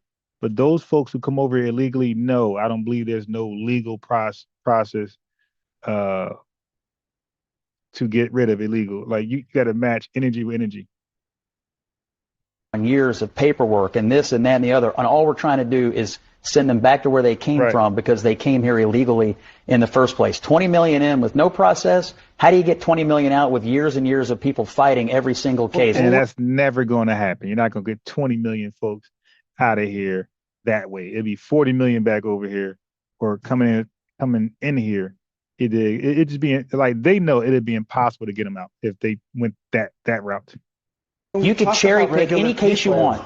But the reality is the crisis that put Donald Trump in the White House was caused over years and years and years of neglect and letting people walk into here without any process at all. And now you're trying to gum up the works to keep them here. A lot of them came in. A lot of them came in with parole. A lot of them came in. CNN polling shows 54% of Americans want Mr. November Abrego polling Garcia showed Donald back. Trump won the That's election. CNN polling. The public is shifting. We are a sovereign nation, and you cannot just come into our country illegally whenever the heck you want, because we can't do it to any other country on the face of this earth. No legal right. If you come in illegally, you have to leave. Americans are tired of that. We do not have unlimited resources. You know who was here illegally with a deportation order? Marco Rubio's grandfather. All right, we're not talking about that. Yeah, you heard this, Marco Rubio. Yo, you want to know who came over illegally? Marco Rubio's grandfather. What does that guy, how does that add to the argument?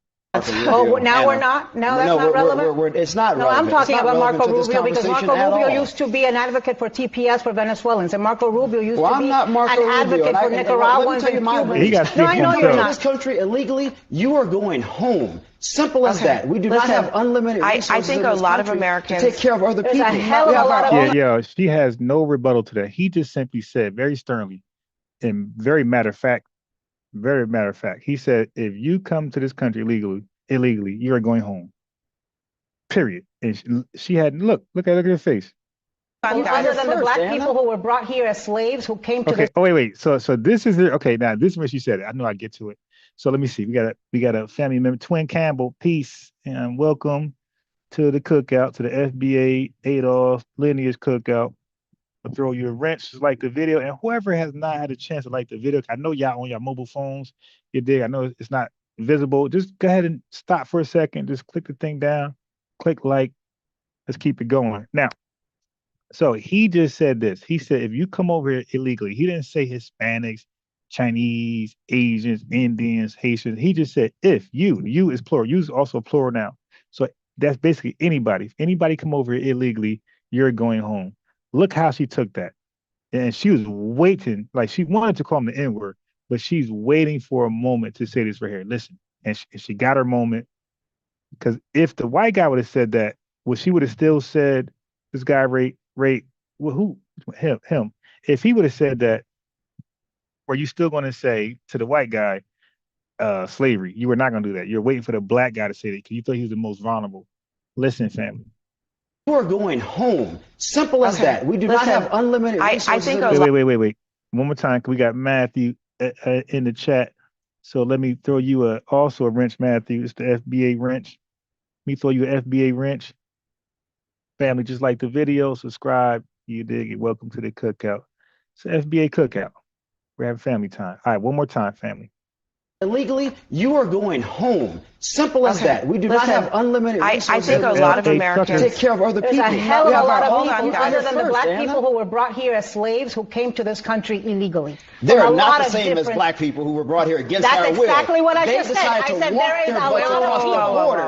There's other a big than the difference. black There is people. a big difference. That's exactly what I just said. There's a big difference. That's exactly what I just said, Sir Michael. Look and act indignant. That's exactly what I just said. Let me just share, Michael. Other than the black Anna and share, Michael. There are a lot of people from Share, many, Michael. I think many you actually countries that came misheard here what illegally. I think you misheard what she said. No, he purposely misheard. No, we didn't hear what he said. This conversation had nothing to do with enslaved black people.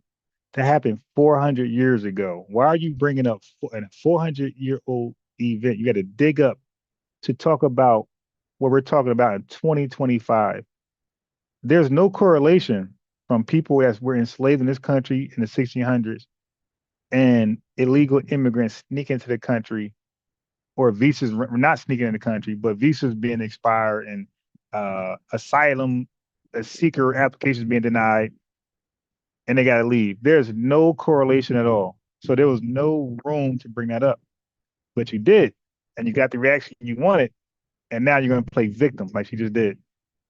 She said. Yes, she did. So now you're in my Share, brain? Michael, listen to me for just a second. Is that where we're going? Share, Michael. I would listen to me say for a I second. will have advocated Anna, for black please people stop. my entire life and Anna, say something like that. Anna, Because please. you've advocated for black Anna, people, please great. stop. Congratulations. Last time I checked, I'm black. You're not. Okay, Share, Michael. That's right. I'm Latino, and my people are being racially profiled. It is. And do I have to remind you the history?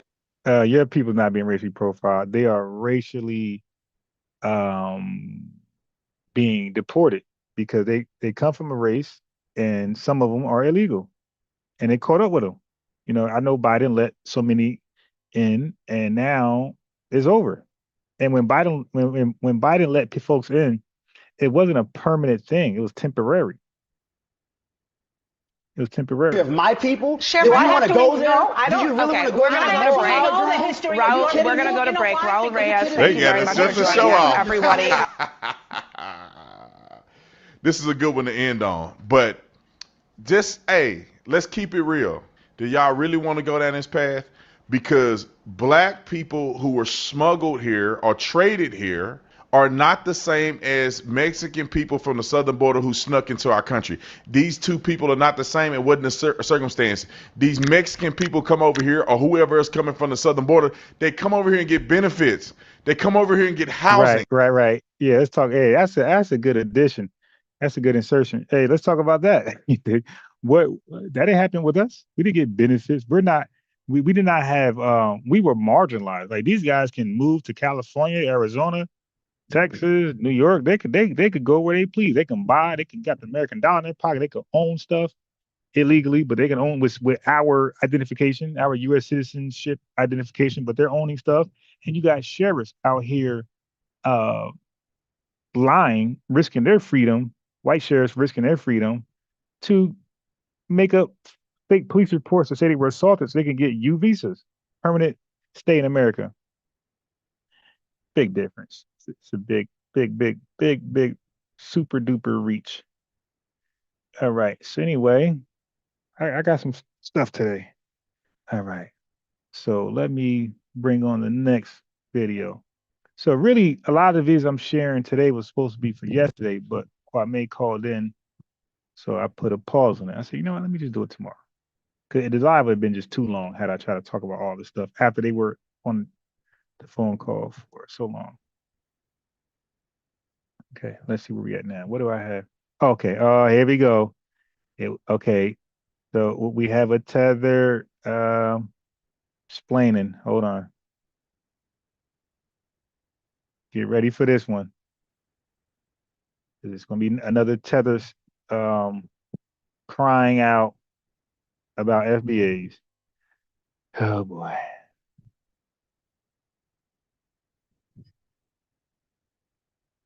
You followed the rules, you took the oath, and you became a U.S. citizen. But now, under the new DOJ memo released on June 11, your citizenship can be at risk. This isn't fear-mongering. It's a real policy that authorizes denationalization like never before. In this video, I am going to break down what this memo says, what it means for millions of naturalized citizens, and who could be targeted even years after becoming a U.S. citizen. Because if you thought becoming a U.S. citizen is permanent, you need to watch this video. The birthright citizenship was not I am for U.S. you. immigration Why would you attorney even think Lillian that? Chukura, and I help my clients get green cards and citizenships using the U.S. immigration law system. Oh, you got a vested interest in this. So she losing money Or now. you were ineligible when you became a citizen. They now want to take your citizenship away. Why? And this is not just in extreme cases, because someone in the comments is going to tell me it's in extreme cases. It is. No, there's 10 categories, and in those categories, they are not talking about just extreme cases. The Department of Justice has outlined 10 categories of cases where they want them to target. And this includes people accused of ties to the cartel or gangs. Anyone with a serious criminal conviction, even if it happened after they became a U.S. citizen. Yeah, well, right. Like, how do your criminal class get to come over here? And why are you committing crimes over here? Ain't this the land of opportunity? Don't all you come over here for the beautiful opportunities? So why are you committing crimes? That's taking advantage. People accused of fraud, including private financial fraud. Got to keep those dirty practices in your homeland. Don't bring them over here. And anyone they believe to have got their citizenship through misrepresentation, which can mean a lot of different things. No, I explained that. People are filing for fraudulent asylum seeking statuses. They're filing for refugee statuses is fraudulent. You're not running from nothing in your homeland. You just committed a crime. You stole from somebody. They try to chop your head off. You sneak over here. All right. So no.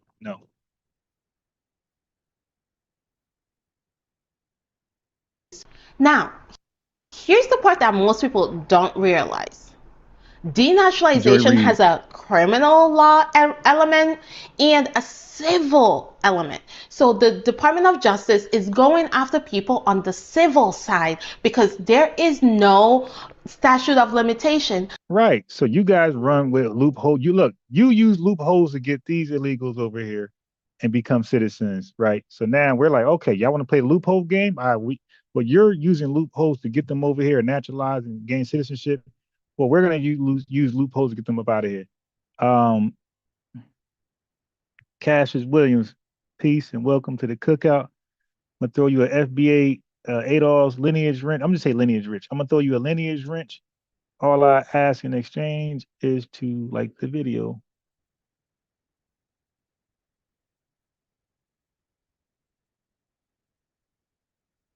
On the civil side, however, on the criminal side, there is a statute of limitation. They can only do it after so many years. But on the civil side, they can go after people for as long as they find out that they have that misrepresentation or they were convicted of a serious criminal offense.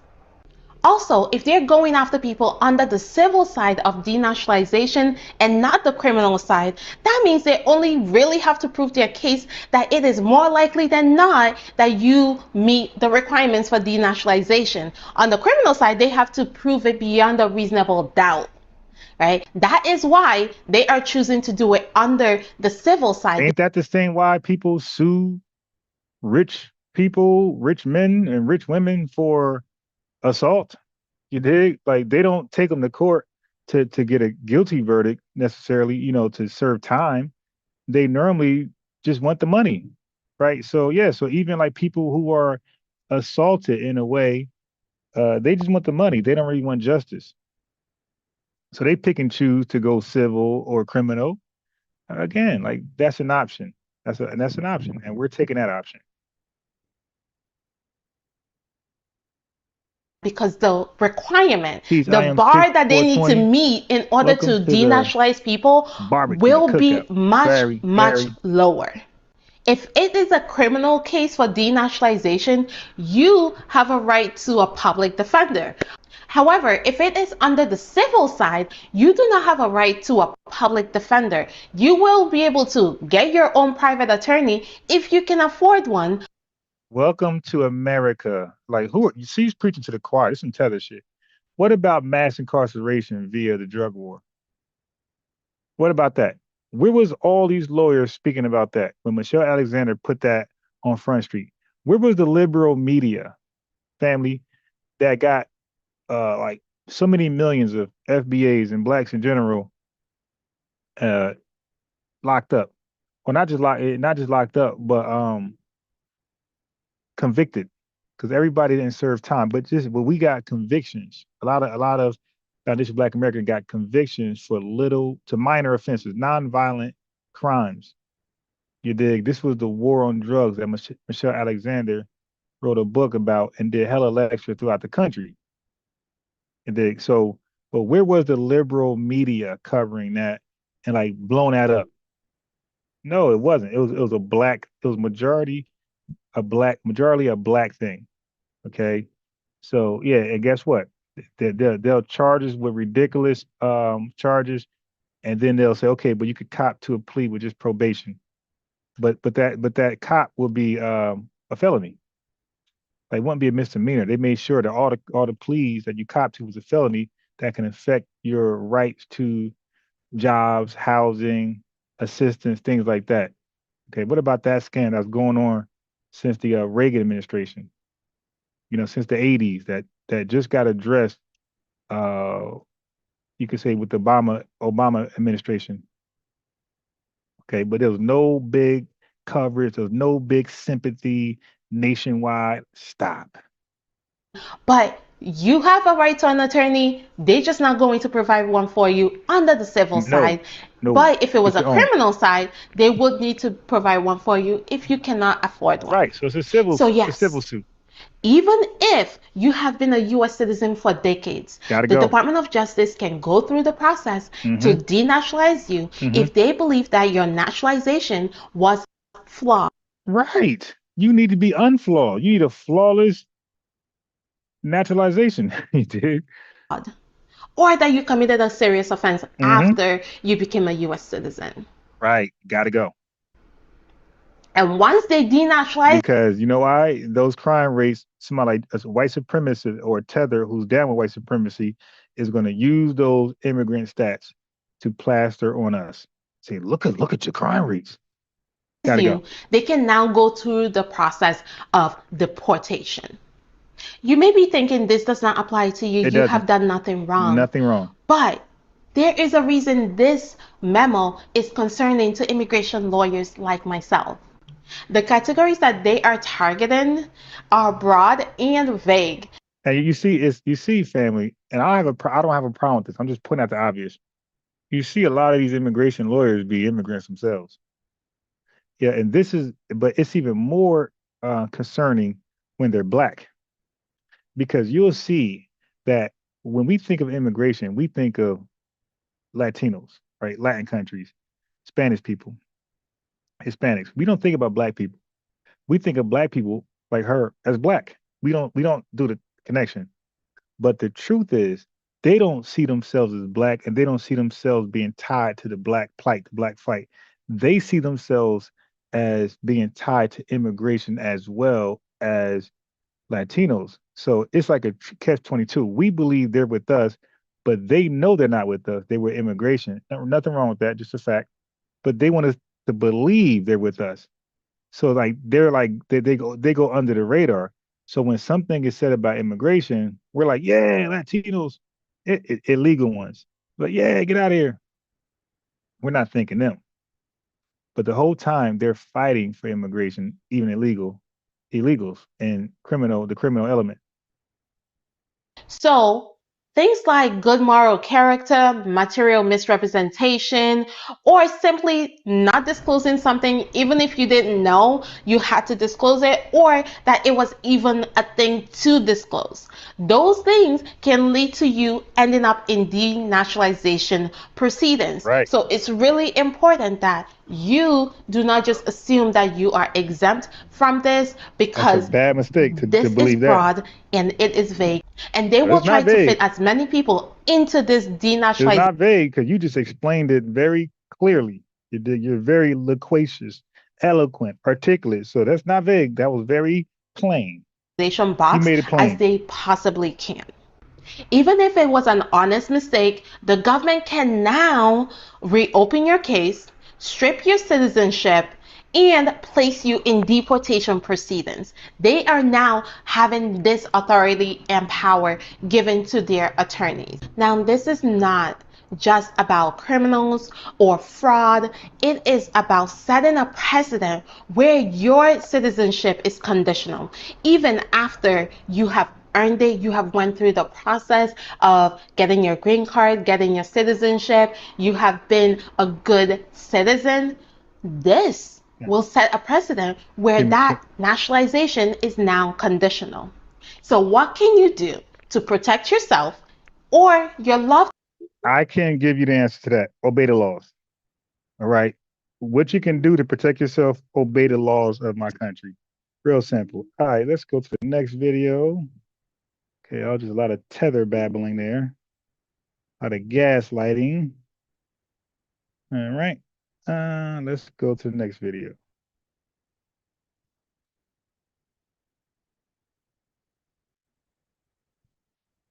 Let's keep it moving. No, stop now.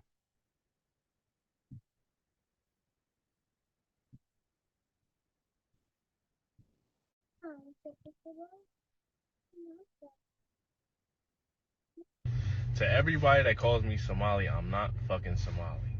I'm not Somalian. I'm not from Africa. I don't identify with anything African. We're black. That's an American thing. We don't look nothing like y'all. We don't talk nothing like y'all. We don't dress nothing like y'all. Know the difference. If you're one of those pretending, I don't want to be black, I don't want to be African, for some reason got a problem with African people or being from the African continent, any of that identity crisis, sellout, whitewashed bullshit, stay the fuck away from me. We need you to stay away from us. You are in our country, and we are in most of these states. So if you had that issue, you just stay home. This to some of you that find it so easy to run their mouth, what they call gutter. Like you spit out nonsense just because you want to say, oh, I'm not from Africa. I'm not from. You don't have to be from Africa. You can be from. Well, stop making us from Africa then. Even Egypt is part of Africa. You can be from some other country. Nobody cares. Nobody cares. At least if you're not from Africa, tell us where your great-grandfather or your great-great-great-great-grandfather told you that his father is from.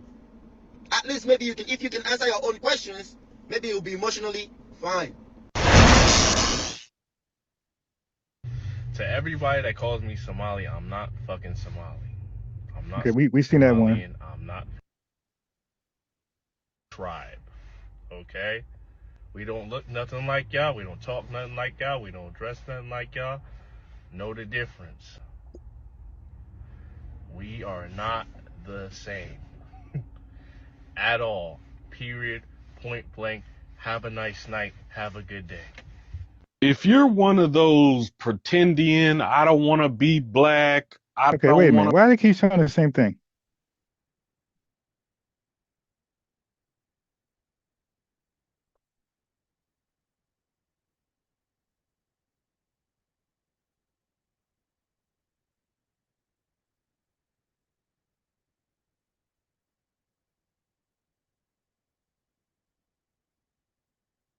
All right, they keep showing the same thing. Hold on. All right. All right, right. So again, more tether babble. All right. Let's We don't do all go. that. No. Be real food. That's why when you want to get physical and somebody knocks you out like one blow, 7 apples, you're going to get some. So the truth hurts. Yo, why do they be so zesty with their threats? You're talking about your ancestors. You're talking about you not being from Africa. Some of you don't even know your great-grandfather's last name. The hell we don't. Wait, that don't make that made no sense. Hold on. That is not our issue. You're talking about your ancestors. You're talking about you not being from Africa. Some of you don't even know your great-grandfather's last name. Hey, yo, we got 99 problems, right? But our grandfather, our great grandfather last name ain't one of them, bro. All right. I can assure you that. Yeah. And nobody said you can't go to Africa. Nobody said that. Book a flight. You have a passport. Passport gives you the right to travel. Use it. Use it. Explore. Because there's a saying, a man who travels is more knowledgeable than a man who stays at home. So don't be out there being sad, being pitiful, trying to arrange groups of people to agree on your own ideology because you're not well versed and educated. I have been to so many countries. I have witnessed a lot of lifestyles. But I don't know about you. Maybe you go from Texas to New York and you think you already traveled. I'm sorry. Going to Jamaica does not make you a traveler. I said that. Going to Cancun does not make you a traveler. Yes, I said that. But at the same time, ignorante, I bet you didn't understand that because when you don't have ears, ask questions. Ask you? I'm saying this to some of you that find it so easy to run their mouth. What they call gutter. Okay, so we run our mouth and you run your feet. What's the difference? Like you spit out nonsense just because you want to say, oh, I'm not from Africa. I'm not from. You don't have to be from Africa. You can be from Egypt. Even Egypt is part of Africa. Wait, so you're going wait. So we ain't got to be from Africa.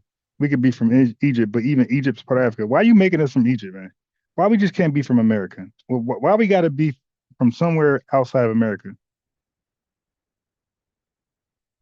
Country, nobody cares. Nobody cares. At least if you're not from Africa, tell us where your great grandfather or your great great great great grandfather told you that his father is from. At least maybe you can, if you can answer your own questions, maybe you'll be emotionally fine. Because I feel like you're just running around like a dog without tail, chasing something that we don't even know. Trying to put your bad energy on other people who don't even cause your problem. And you forget about the people who came to Africa or who still coming to Africa to take stuff. And those people that brought your great grandfather here, you forget about them. Now, well, nobody brought our great grandfather here. Man. Actually, I'll put it this way. If How you want old to you get think some we lands, let me know. I will help you. No, we don't want no land. If you want to become a citizen, we'll help you. Right? Nigeria, to be precise, I will help you. Don't be sad. This dude is crazy. At least I'm giving you that option right now. We don't want that option. Don't be sad, okay? No, we won't be sad. Stay blessed and stop hating. Make sure definitely not hating. You eat good today, okay? Because I feel like when people are hungry, they start talking nonsense. So make sure you eat at least 3 times a day. Them burgers are not food. Eat good food. Eat good food. Okay? Yeah, stay blessed. Yeah, we'll stay blessed. Thank you. That's the definition of tether babble. Like, for real, for real.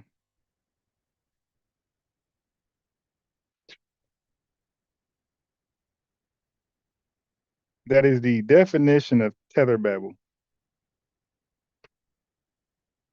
All right. So family, what do you think about that, man? Oh shit.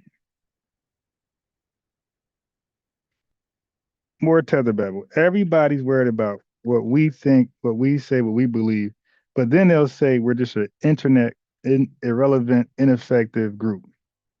It's like, dang, I never knew an internet group that was so ineffective, so irrelevant that everybody is we're in everybody's mouths. Okay, we're in everybody's mouth, but we're so ineffective.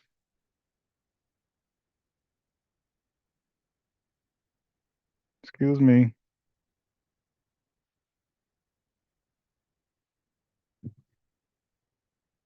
Excuse me. Nothing.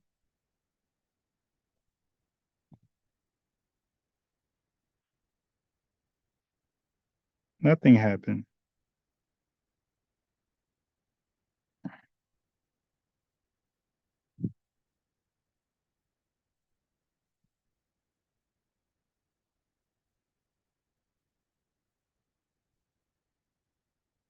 All right, let's go to the next video. Give me a second. Yeah, just tether babble. Just tether frustration. All right. Oh, no. I'm sorry. Wait a minute. Wait a minute. Okay, so, here we go. Wait, nah, this ain't the one. Okay, now I'm gonna play this one later. This is a good video. I'll play this one later. I don't want to play this one right now. It's an excellent video. I'll wait. Let's do this one first.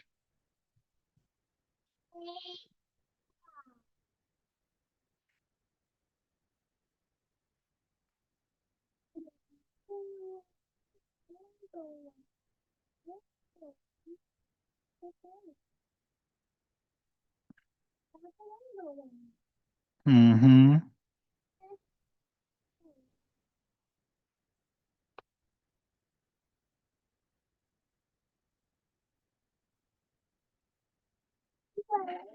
Mm-hmm.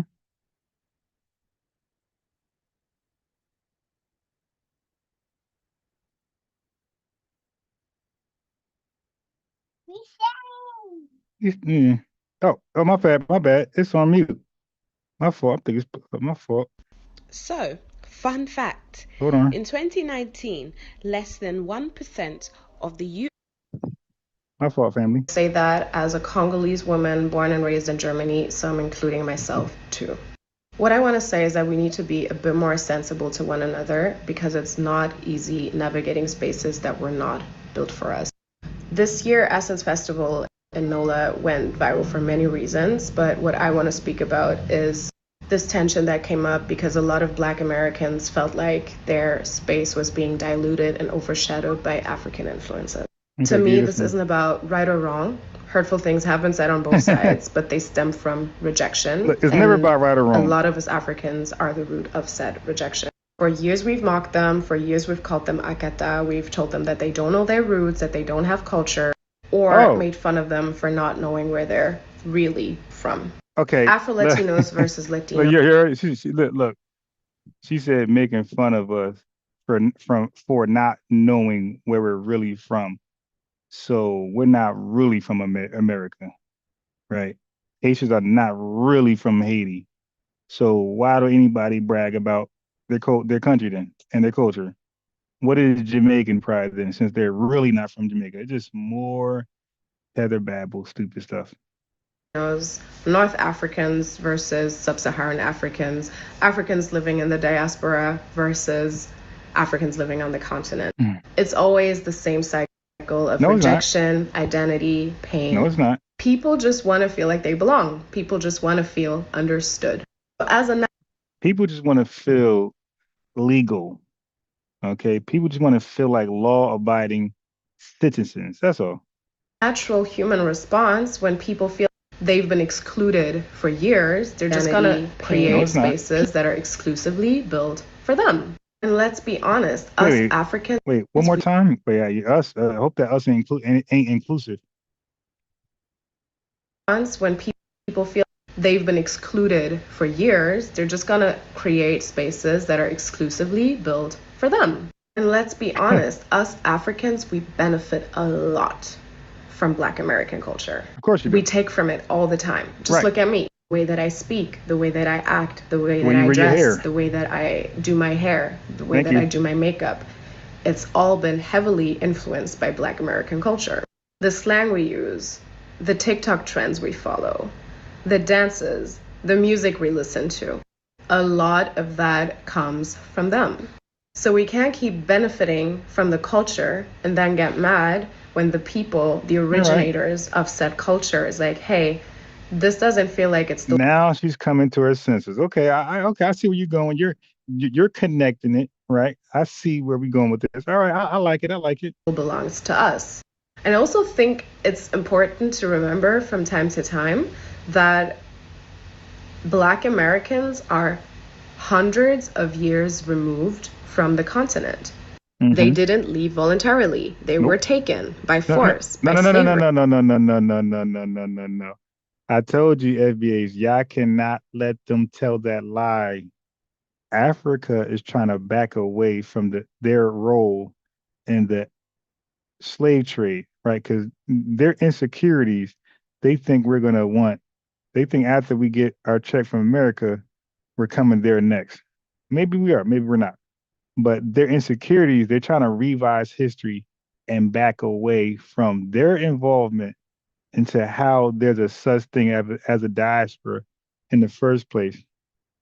So even the Tether Kwame popped over here to act like the slave raids were just as, if not more, effective than the slave trade. And we know that's false history. The slave raids failed. The slave trade was successful. So never fall for this Taken story, like a damn movie, like Taken. Like, hello? You make a phone call. Hello? You got my daughter? You got 5 hours. Or I'm going to kill everybody you know. No, that's not what happened. They voluntarily sold us for white man trinkets and alcohol. Right? So I would never let them try to sneak past that lie.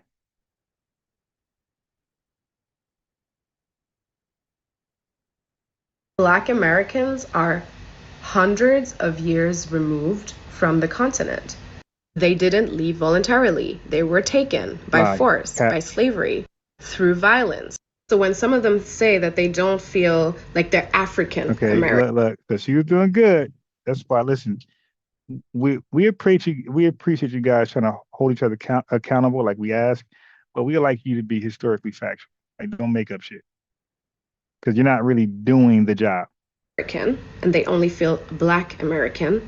Can you really blame them? Controversial example, but take Donald Trump. His grandfather immigrated to the United States from Germany. That's only 2 generations removed. But you don't see Trump walking around identifying as a German American. He's just American because that's the country he grew up in. And that's the culture that he knows. Same thing goes for a lot of Africans in the diaspora. When you ask them where they're from, they're going to first mention the country that they live in, the country that they were born in, before they say, oh, but my parents are from. So why do we expect people who are hundreds of years removed to have the same culture, the same values, the same upbringing, this strong tie to Africa? It doesn't make sense. Yes, some do try to reconnect and some are interested to visit what they call the motherland. But Reconnect to what, though? Not by force. Don't get me wrong, I am a Pan-Africanist. I believe in Black we know unity. it because that's why I had to check you, because Pan-Africanists like to revise history and lie and act like Africa didn't sell majority of folks to white people to create the slave trade. They want to act like slave raiders did it. No. Just look at what we were capable in 2020. What happened globally around George Floyd showed us what unity can look like. In that moment, wait, what? No one cared. Wait a minute. What's, again, revising history? Are you lumping like Black immigrants with like Pan-Africanists as like a whole nation? No, there's a few of y'all that are Pan-Africanists but the bulk of Pan-Africanists are foundation Black Americans. All right. What do you want? Okay. So yeah, so right here. So the bulk of us, the bulk of y'all, so 3 tethers marched with us with George Floyd, and now it represents the entire diaspora and continent of Africa. Oh God. Are interested to visit what they call the motherland, but it's not by force. Don't get me wrong, I am a Pan-Africanist. I believe in Black unity. Just look at what we were capable in 2020. What happened globally around George Floyd showed us what unity can look like. In that moment, no one cared if he was Dominican, African American, Black American, Ghanaian, Afro-German, Afro-Italian. That was a Black man. We all understood this could have been my father, my uncle, my neighbor. This could have been my brother. So how is it that 5 years later, this is where we end up? Like I said, I was born and raised in Germany, meaning that I grew up in predominantly white spaces. Went to predominantly white school, then later predominantly white private university. Yet I've always moved between cultures. So I'm very familiar to what it means to be too Black, not Black enough, not African enough, too African, depending on who I was around. So I understand that at the end of the day, we're all navigating identity crises. We just want to belong. We want to be seen, we want to be accepted, and we want to feel like what's ours is ours. Please, let's just be a bit more mindful of one another on both sides. If you're still with me right now and she just said absolutely nothing. These kind of conversations matter to you, this is part of the stuff that I speak about on my podcast called the Soul Talks Club. It's a space that I created for people who share my story, but also struggle with identity from time to time, with mental health, with societal pressures, basically all the topics that are taboo in our communities. In summary, I don't agree with the divisiveness on each end. I understand each end. The sentiment of Black Americans. I don't condone any of the hurtful things that any of the sides are throwing at each other. So y'all gotta be careful.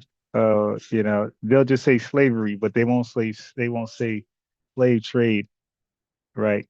Be careful, man. Like I'm on it. I'm on that's why this is called FBA News and Updates. I'm on the updated misinformation that Tethers and Afrocentric spread at white supremacists as well, or FBAs. She is ranting. Distracting from what actually matters. Let's be respectful to one another. Let's not. Okay, now it's everybody's fault. Yeah, she just laid out a beautiful hold on. She just laid out a beautiful argument how diaspora Blacks and continental African Blacks are attacking FBAs and they shouldn't be. FBA's got the right to delineate, we got the right to self-identify. She argued that perfectly, like Johnny Cochran. Then she concluded with, we're all disrespectful. People to act and think the same way that we do. We all have different influences. Our environments shape who we are as a person. Let's be open and let's take your Pan-Africanism home. Prove to us it's not one-sided. Go back to your homeland and show that red, black, and green flag. Say, take down that green and white Nigerian flag. Take down that green, yellow, and white flag in Ghana, and let's put up this red, black, and green flag. See what happens when you try to pitch that over there. Yeah, she's definitely Delulu. Let's stay respectful, yeah? Okay. Oh, boy. All right. Okay, so let us go to almost done with the video. I'm just catching it. I had all this for yesterday before the 2 Tethers called in. All right.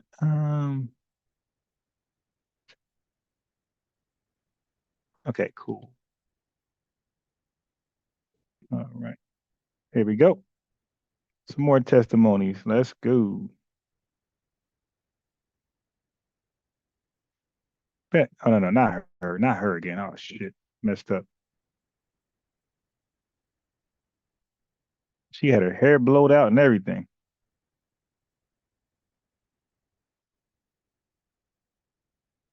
Yeah, and like we really don't want y'all message directed towards us. Like we want y'all to keep your message directed towards Tethers. You dig? That's having that issue, not to us. We're not the issue. So call out to Tether class, not us. We're finding more and more videos. Oh, okay, now I already played this one yesterday. So I already played that one. That's the brother Phil Scott. He be cooking these Tethers as well, exposing them. So not that. Okay, so I think I showed that one too. Okay. Oh yeah, okay.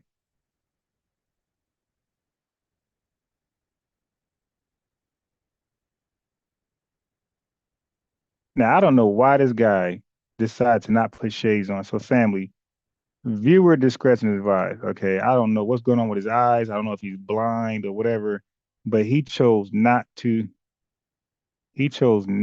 wear shades. So family, do not hold me accountable for what you're gonna see. Viewer discretion advised. These are some things that can get you deported from the United States. What's that? Now, not showing up for your immigration interview. Right. Because a lot of persons, some been going around A lot of people. rumors that A lot of people. ICE allegedly is waiting outside as you leave your interview. But he about to keep it real. Listen, these are some things that can get you. As I said, rumors. Right. Now, if you are a person that know that you are a law-abiding citizen, you don't commit any crime. Ain't that what I said? You don't have nothing to worry about. You understand me? Unless in like the past you have some conviction. Right. Okay? And you have some persons overstay. Once you overstay your visa, basically you are in the country illegally. That's a violation right there. So also domestic abuse. Don't put your hand on nobody. Don't try to do nothing out of the way to get yourself in a trouble. So he's giving the 10 tether commandments. And also shoplifting, stealing. Yeah, you don't want to do that fraud. here. I'm talking about fraud, marriage fraud, because sometimes some things that some person do will basically catch up to them. You know what I mean? Because you will have some persons, they will marry to a US citizen, but they're not living together. Sometimes, your persons might work in different states, but sometimes that look away. You know what I mean? And basically, everything is being watched, or you are being watched. You understand what I mean? So there are a lot of things that persons can do, you know what I mean, to get dismissed. But the best thing to do is to stay out of trouble. That is the best thing to do, to stay out of trouble.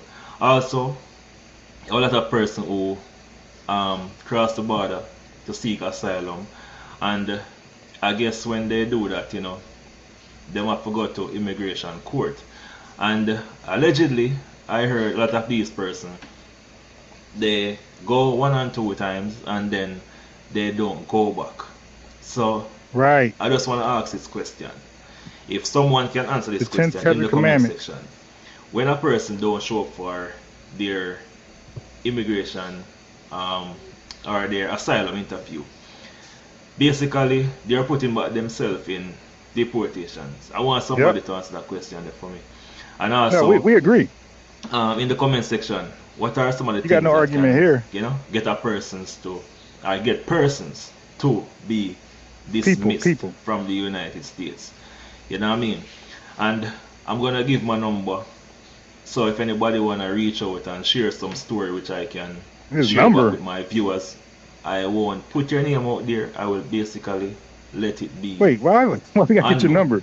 You understand me? So the number is 863-330-8039. And if you're new to the channel, guys, please do subscribe.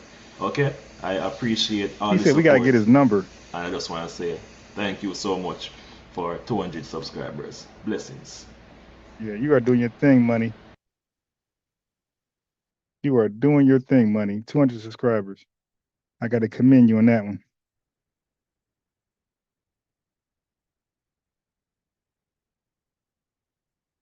I got to commend you on that one, brother. All right.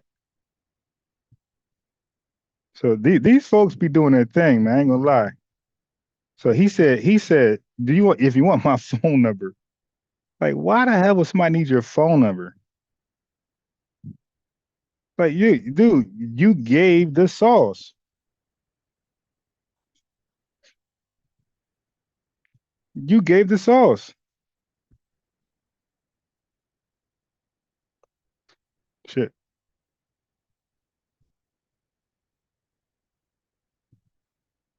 Homie, you gave the sauce. You said these are the ways that people, you know what I mean, cannot be deported. We don't need your phone number.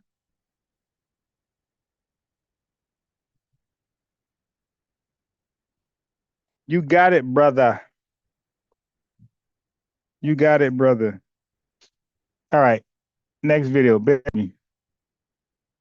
Yeah, my man gave his phone number out there. Yeah, it's not that serious, but it just tell him to Google it.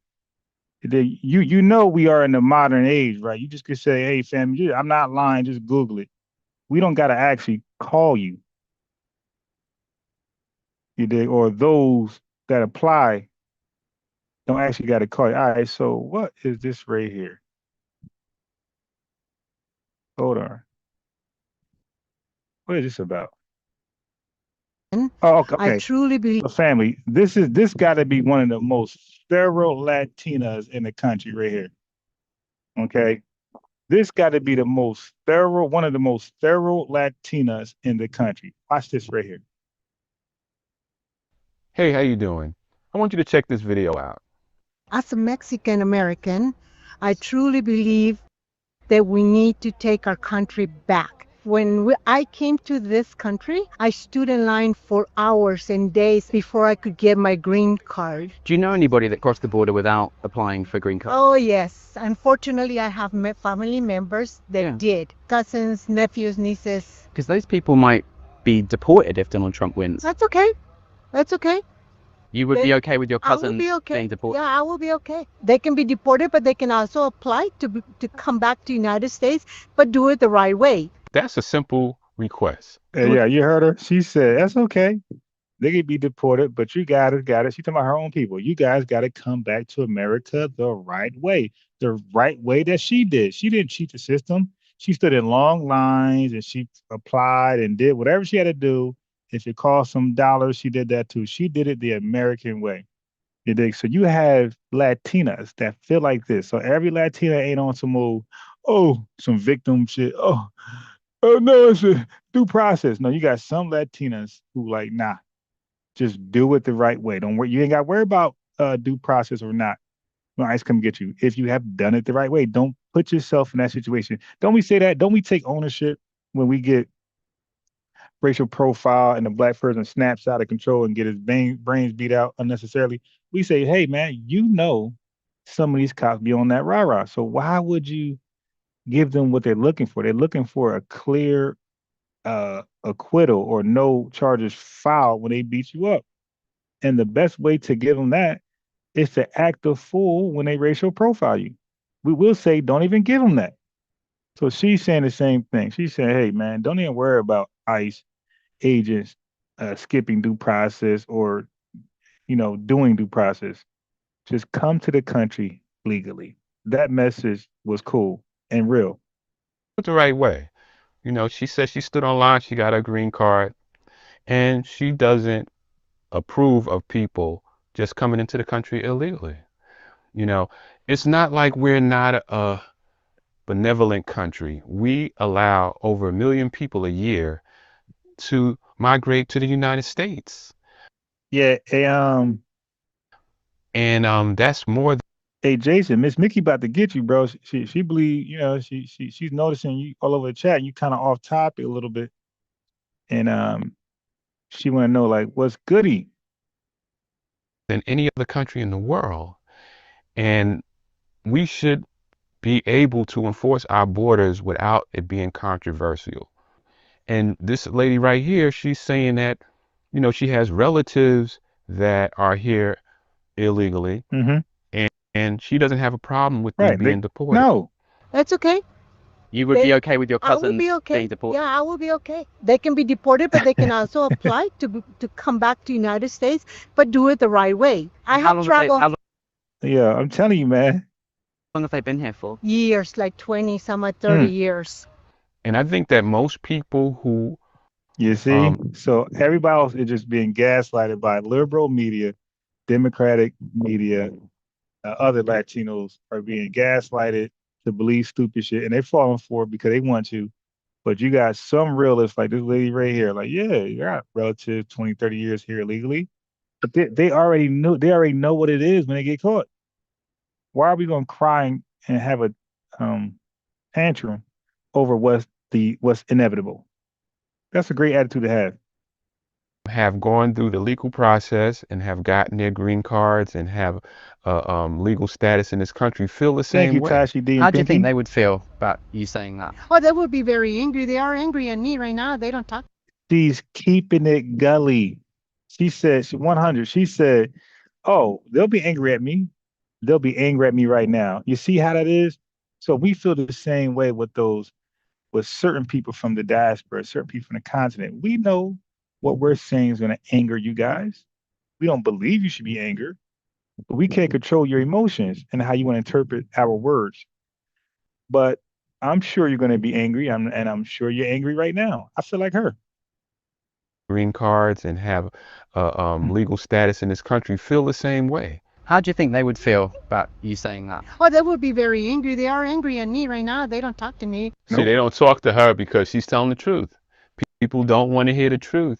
At all. You know, if you're here illegally, you don't want to hear people telling you that you should, come back, deport yourself and come back. Right. She said that you can be deported and then come back and apply to get legal status. But it's not like that anymore. Nope. If they catch you you're done. and they deport you, you're done. You can't come back anymore. Nah, you're done. Not legally anyway. Yeah. So you're done. I would just consider deporting myself. I would do as that. time goes on, and as this and I don't know if I got that story, but I got a story of a responsible Latino father who was in the country illegally, or maybe legally, and his visa expired, whatever. Like he didn't sneak into the country. His visa, something like that, expired. And when Donald Trump put it on the table, hey man, deport and come back here the right way, this responsible father looked at his 8-year-old boy and was like, yo, I refuse to try to stay in this country, get deported by ICE, and then be separate from my son. So he took a responsible, respected approach. He self-deported with his son, and right now he's trying to get back in the country legally.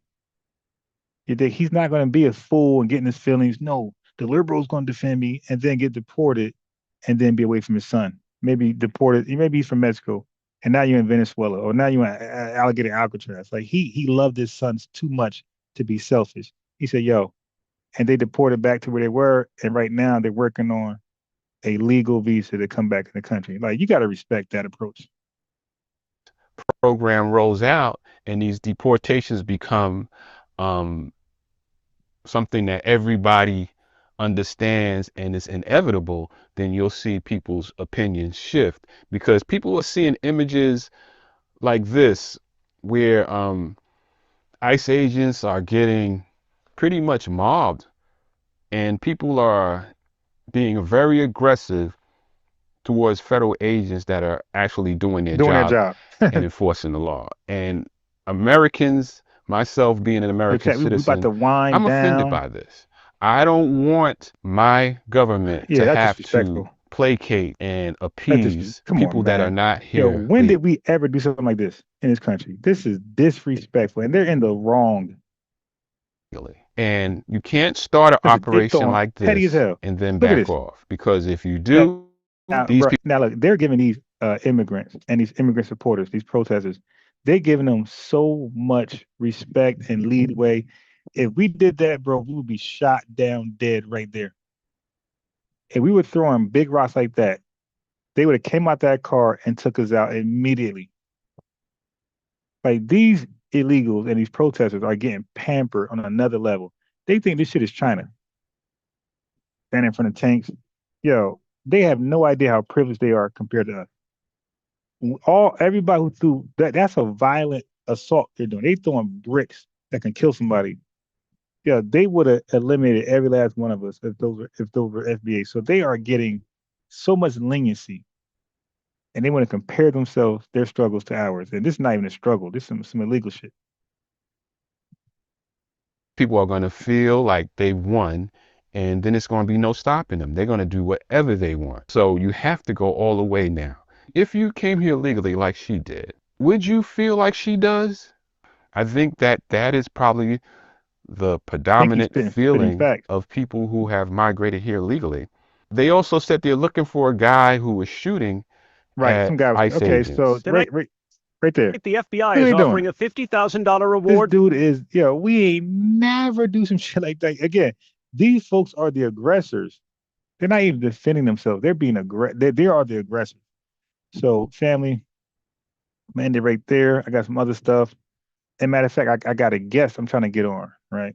Trying to guess. I don't know if he still is, but he always was a Pan-Africanist.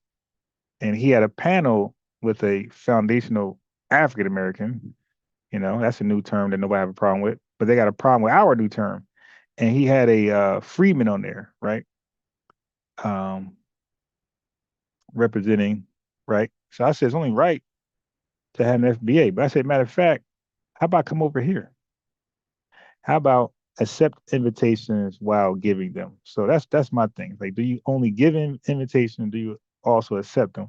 So he said he'll pull up. So I'm trying to get him on today, maybe sometime early, 3, 4, 5, 6, 6, 3, 4, 5, 6 o'clock, 7 o'clock at the latest. But I'd rather 3, 4, 5. So I'm gonna work on that behind the scenes, family, and because he has some heavy criticism for FBA. He had no criticism for FAA or American freedmen. He had the most criticism for FBA, and you best believe it is because of Tariq Nasheed. And then he said Tariq Nasheed was the leader. So we got to talk about that. So we want to get his opinion why he believes Tariq Nasheed is a leader, even though the people he claims he's leading say he ain't leading nobody. All right.